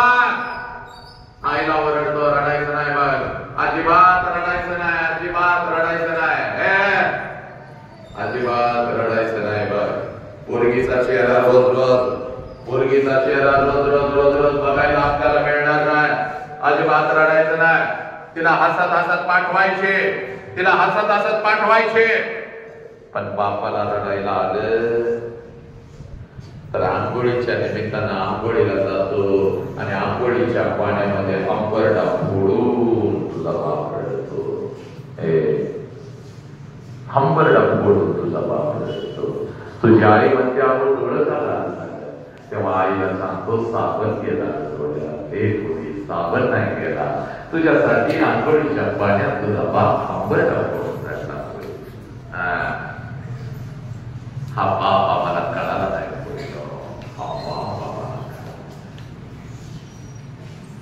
बाप जाणून घ्या. तुझ्या मस्तकी अक्षता पडल्यानंतर ना ग पोरी, तुझ्या वेळेला सासरी निघून जात असतेस ना पोरी, तुझी आई रडत असते, तुझ्या मैत्रिणी रडत असतात, सगळे हंबरडा फोडून रडत असतात. तुझा बाप रडत नाही, तुझा बाप रडत नाही. हसत हसत तिथं पळत येतो, सगळ्यांना ओरडतो, का रडताय ना, का रडताय, माझ्या पोरगीचा नवीन आयुष्य आहे, हसत हसत तिला पाठवा. सगळे रडतात, तुझा बाप रडत नाही. तुला वाटतं माझा बाप असाच आहे, लहानपणापासून मला बंधनात ठेवलं, आज तर माझ्या बापाने कमाल केली, सगळा मंडप रडला, माझा बाप नाही रडला. तूच पोरी, तुझा बाप रडला, फक्त तो तुला दिसला नाही. कधी रडला तेवढं सांगतो, मारुती रायाच्या साक्षीनं मी तर सांगतो बघ पोरी. पोरी, जिथं तू रडत असते तिथं तुझा बाप येतो, तुझा हात धरतो, तुझ्या नवऱ्याचा हात धरतो. लग्न मंडपाच्या बाहेर गाडी सजवलेली असते, गाडीपर्यंत घेऊन येतो, हसत हसत तुला गाडीमध्ये टाकतो, दरवाजा बंद करतो, तुला म्हणतो जा पोरी, जा पोरी, जा जा जा, रडायचं नाही जा. आणि तुला वाटतं माझा बाप रडला नाही, रडला पोरी. जशी तुझी गाडी निघून जाते, लग्न मंडपात तुझा बाप येतो, लग्न मंडपाला बोलवतो, इकडे ना, तुझं किती पैसा, आजच घे, उद्या माझ्याकडे असतील नसतील. जेवण माझ्या, तुझं किती पैसा, आजच घे, उद्या माझ्याकडे असतील नसतील. पस्तवाल्या, तुझं किती पैसा, आजच घे. वाजंत्रीवाल्या 1000 तुला ज्यादा देणार आहे बाबा, तरी भारी वाजवलं पोरी. हे पोरा, संध्याकाळी 7 वाजेपर्यंत त्या लग्न मंडपात तुझा बाप ठिकाणी होतो आणि रात्री 9 वाजता पळत पळत घरी जातो. घरात तुझ्या वस्तूंचा कपाट उघडतो आणि तुझ्या वस्तूंना पकडून पकडून रात्रभर जो अंतरून आणि उशी ओली करतो, त्या देव माणसाचं नाव बाप आहे पोरी. तुझी आई म्हणते, अहो सावराची किती रडताय लहान लेकरासारखं. तेव्हा तुझ्या आईच्या खांद्यावर डोकं आपटून आपटून रडतो, त्या देव माणसाचं नाव बाप आहे. तुझी जुनी ओढणी काढतो बघ, जुन्या ओढणीनं असा आपलं डोळं पुसतो, त्या जुन्या ओढणीचा मुख घेतो, माझी लेक लेक करत, आणि ती ओढणी रात्रभर उशाला घेऊन लहान लेकरासारखा जो हंबरडात बसतो, त्या देव माणसाचं नाव बाप आहे. मग आज शपथ घ्यायची बघितलं मी थांबतो. अशा बापाच्या तोंडावर तुम्ही थुंकणार का? अशा बापाच्या तोंडावर थुंकून पोरांनो, हे नालायकानो, कुठल्या तर पोरगीचा हात धरून तुम्ही निघून जाणार का? नालायक निघाला. छत्रपतींचा रक्त आहे, बाबासाहेबांचे विचार आहे, संभाजीराजांचं बलिदान, शत्रूंच्या स्त्रियांना या बहिणीचा दर्जा देणारा माझा राजा या मातीत जन्माला आला आणि या मातीमध्ये तुम्ही काय करता येत नाही. पोरी, पोलीस स्टेशनला तुझा बाप असा उभा असतो, तेवढं सांगायलाच लागेल मला. पोलीस स्टेशनला असा बाप उभा असतो आणि जिथं तुझा बाप उभा असतो, सगळी जमीन अशी अश्रूनं भिजवलेली असते आणि तिथं पोलिसांना सांगत असते, साहेब काय वाटेल ते करा साहेब, माझ्या पोरगीला शोधून काढा साहेब. शाळेला म्हणून गेली आणि 2 दिवस झाले घरी झाले नाही. हे नालायक, कोणतर हरामखोर तुमच्या आयुष्यामध्ये येतो, चॉकलेट काय देतो, थोडस गोड काय बोलतो तुम्हाला प्रेमाच्या जाळ्यामध्ये फसवतो, या शिकण्याच्या वयामध्ये प्रेमाच्या जाळ्यात फसवतो तो हरामखोर. आणि 20 वर्ष ज्या बापानंतर हाताच्या फोडासारखं जमलं त्या बापाच्या तोंडावर पच्च करून थुकून तुम्ही निघून जाताना लाज नाही का वाटत? हे प्रेम आहे का? जे तुझ्या आई बापाच्या तोंडावर थुंकायला लावतात ते प्रेम आहे का पोरे?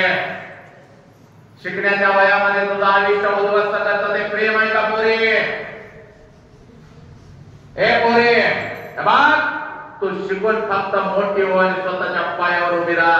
तुझ्यासाठी राजकुमार आणून उभी करण्याची ताकद तुझ्या बापामध्ये आहे पोरी. तुझ्यासाठी राजकुमार उभा करत. त्या बापाच्या तोंडावर थुंकून निघून जातात, त्या आईच्या तोंडावर तुम्ही थुंकता. तुमचं वैयक्तिक स्वातंत्र्य आम्ही हिरावून घेतोय का? नाही बोले, प्रेमाच्या विरोधात नाही. पण हे कसलं प्रेम? तुझ्या आयुष्याचं मात्र करणार हे प्रेम? तुझ्या शरीराचं तुकडं करणार हे प्रेम? तुझा बाप असा लाचार म्हणून गावात खेळत असतो आणि सगळे म्हणत असतात याचीच पोरगी गेली, याच्या पोरानं गेली. त्या आई बाबाचं फिरत असतात. तुम्ही नालाय काढा. पोलीस स्टेशनला जर आल्यानंतर कमालच करतात.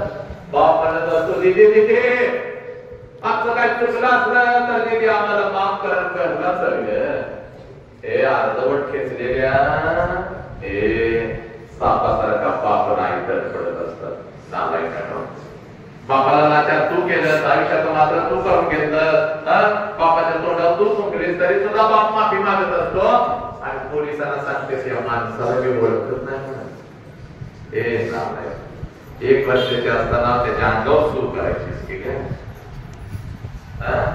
आई कुठं रागाने गेली तर पोटाला धरून असा झोपायचा की ग माझी लक्ष्मी. शी सुद्धा त्याच्या अंगावर केलीस की ग? त्या बापाला ओळखत नाही.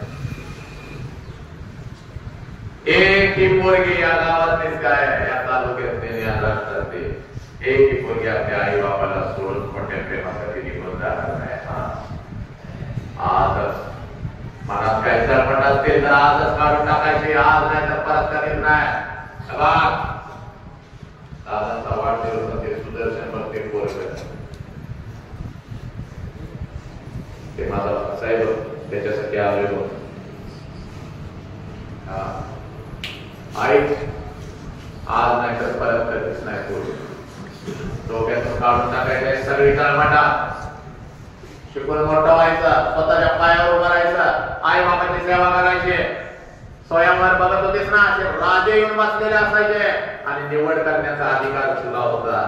कुठली जाळवाटा काढल्यास कोणतर फालतू कुत्रा आहे, एखादी गाडी घेऊन येतो तोंडामध्ये बाबा काय घालतो, गाडी काय फिरवतो, नवीन कपडे काय घालतो, हातामध्ये मोबाईल काय घेतो, तुला बुरट काय पाडतो आणि नालायकाला सुद्धा काय करतात. आई बाप बोलू शकत नाही लगेच तुम्ही आत्महत्या करता, तुम्ही लगेच घर सोडून निघून जाता. असं करू नका. एका बापाच्या नात्यानं सांगतोय, ऐका पोरांनो, शरीराला महत्व द्या, व्यायाम प्रचंड करा, आई बाबाचं नाव बुलंद करा, स्वतःचं नाव बुलंद करा आणि नंतर प्रेम आहे, सगळं आहे, सगळ्या गोष्टी तुम्हाला मोकळ्या आहेत. तुम्ही शिकून मोठं व्हा. ज्या वेळेला विचार करण्याची प्रगल्भता तुम्हाला येईल त्यावेळेला निर्णय घेऊ शकता तुम्ही. पण या वयामध्ये नाही. या वयामध्ये शिकायचं आहे. शाळेतले शिक्षक जीव तोडून तुम्हाला सांगत असतात, त्या शिक्षकांची टिंगल करता तुम्ही नालायकांनो. त्या शिक्षकांना तुम्ही हसता, त्या शिक्षकांना तुम्ही आले तुरे बोलता.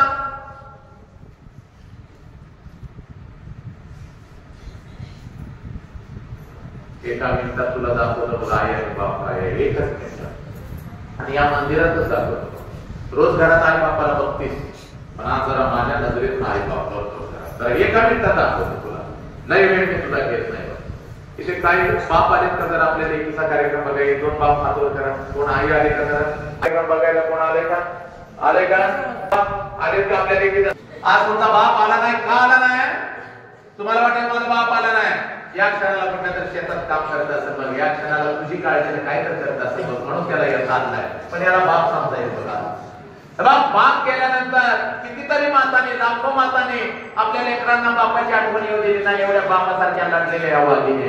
आज जरा ह्याच्यात बाप बघायचा बघा. बाप समोर उभा आहे असं समज. आता कोणाच्या आई आहे किंवा कोणाचे बाप आहे जरा हात वर करायचे. कोणाचे बाप आहे सगळ्यांनी हात वर करायचं, जागेवर उभं राहायचं. समोर आलेल्या माता कोणाकोणाच्या जरा उभं राहायचं, लेकिन हात वर करून उभं राहायचं. चाल लवकर उभी राहा. इथं ये माझ्या समोर, इथं ये, चाल इथं ये का कोणाकोणाच्या तिकडे इथं समोर ये माझ्या, इथं उभी राहा. चाल इथं ये, चाल लवकर इथं ये. आता 2 मिनिटात सगळ्यांनी लक्ष द्यायचं, डोळ्यात आलेल्या अश्रूंना नाही द्यायचा, आत साठलेला कचऱ्याला वाट मोकळी करून द्यायची. तिकडे बघ, स्वामी तिने जगाचा आई विना भिकारी, आई विना भिकारी. आई कसं नसतो, पण त्याला लक्षात ठेवायचं. घरी गेल्या क्षणाला आपली आई रडते. आपल्याला असं वाटतं आपली आईच आपल्यासाठी रडते, पण पोरीनो ऐका, जो बाप आता आला नाही, ज्या बापाला तुम्ही या माऊलीमध्ये बघता ना, आईच्या वटवृक्षाखाली आईच्या खांद्याला खांद्यात जास्त जर कोण रडत असेल शेताच्या बांधावर रात्रीच्या अंधारात आणि तिथं काम करतोय, तिथं डोळ्यातला अश्रू न दाखवता जर आपल्या लेकरांच्यासाठी सगळ्यात जास्त कोण रडत असेल तर त्या माणसाचं नाव बाप आहे. आणि तो बाप आईच्या रूपानं आमच्या समोर उभा आहे. पळत जायचं आणि आपल्या आई बापाला कळकळून मिठी मारायची, जापोरे अगोदर जायचं आणि आपल्या या आईला कळकळून मिठी मारायची. हा तुमचा बाप आहे, ही तुमची आई आहे. तुमच्यासाठी रात्रंदिवस रडणारी फिरणारी. मग मला सांगा, या बापाला तुम्ही मार खाली घालायला लावणार, या आईला तुम्ही मार खाली घालायला लावणार का? या आईला म्हणू देत का आम्ही कसलं पोराला संस्कार लावलं का? 9 महिने 9 दिवस पोटात ठेवलं, तोड गेला तुझ्या तोंडातून मुलगी काय? या बापाला लाचार करू दे. या बापाच्या डोळ्यातले अश्रू खोटे आहेत का पोरानं? हा बाप काय खोटं खोटं रडतो का पोरानं? या बापाला आणि आईला मार खाली घालायला लावणारच का? एकदा डोकं टेकवा, आईच्या पायावर चाल रे, चाल बापाच्या पायावर डोकं टेकाव, घ्या आशीर्वाद, चाल डोकं टेकाव खाली. हा तुझा मारुती आहे, पण हा तुझा विठ्ठल आहे, हा तुझा पांडुरंग आहे, ही तुझी लक्ष्मी आहे. आपला उजवा हात वरती करायचा आहे. कार लवकर उजवा हात वरती, उजवा हात वरती ठेव, डोक्यावर ठेव, डोळे बंद करेगा मिनिटासाठी आणि आण तुझ्या बापाला डोळ्यासमोर पोरी. आता 3 वर्षाची होती तेव्हा ज्या बापाच्या अंगावर खेळायची, ज्या बापाच्या अंगावर तू करायची, ज्या बापाच्या पाठीवर बसून मला थोडा करायची, आणि त्या बापाला डोळ्यासमोर आला का तुझ्या डोळ्यासमोर तुझा बाप?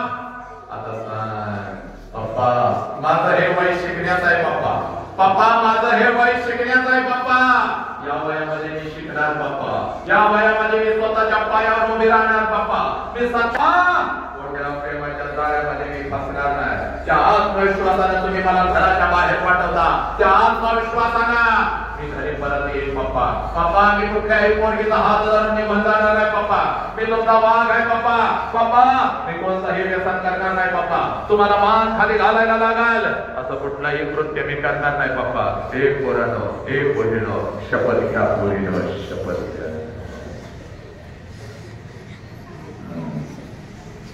हात खाली घ्यायचे, डोळे उघडायचे, बसायचं.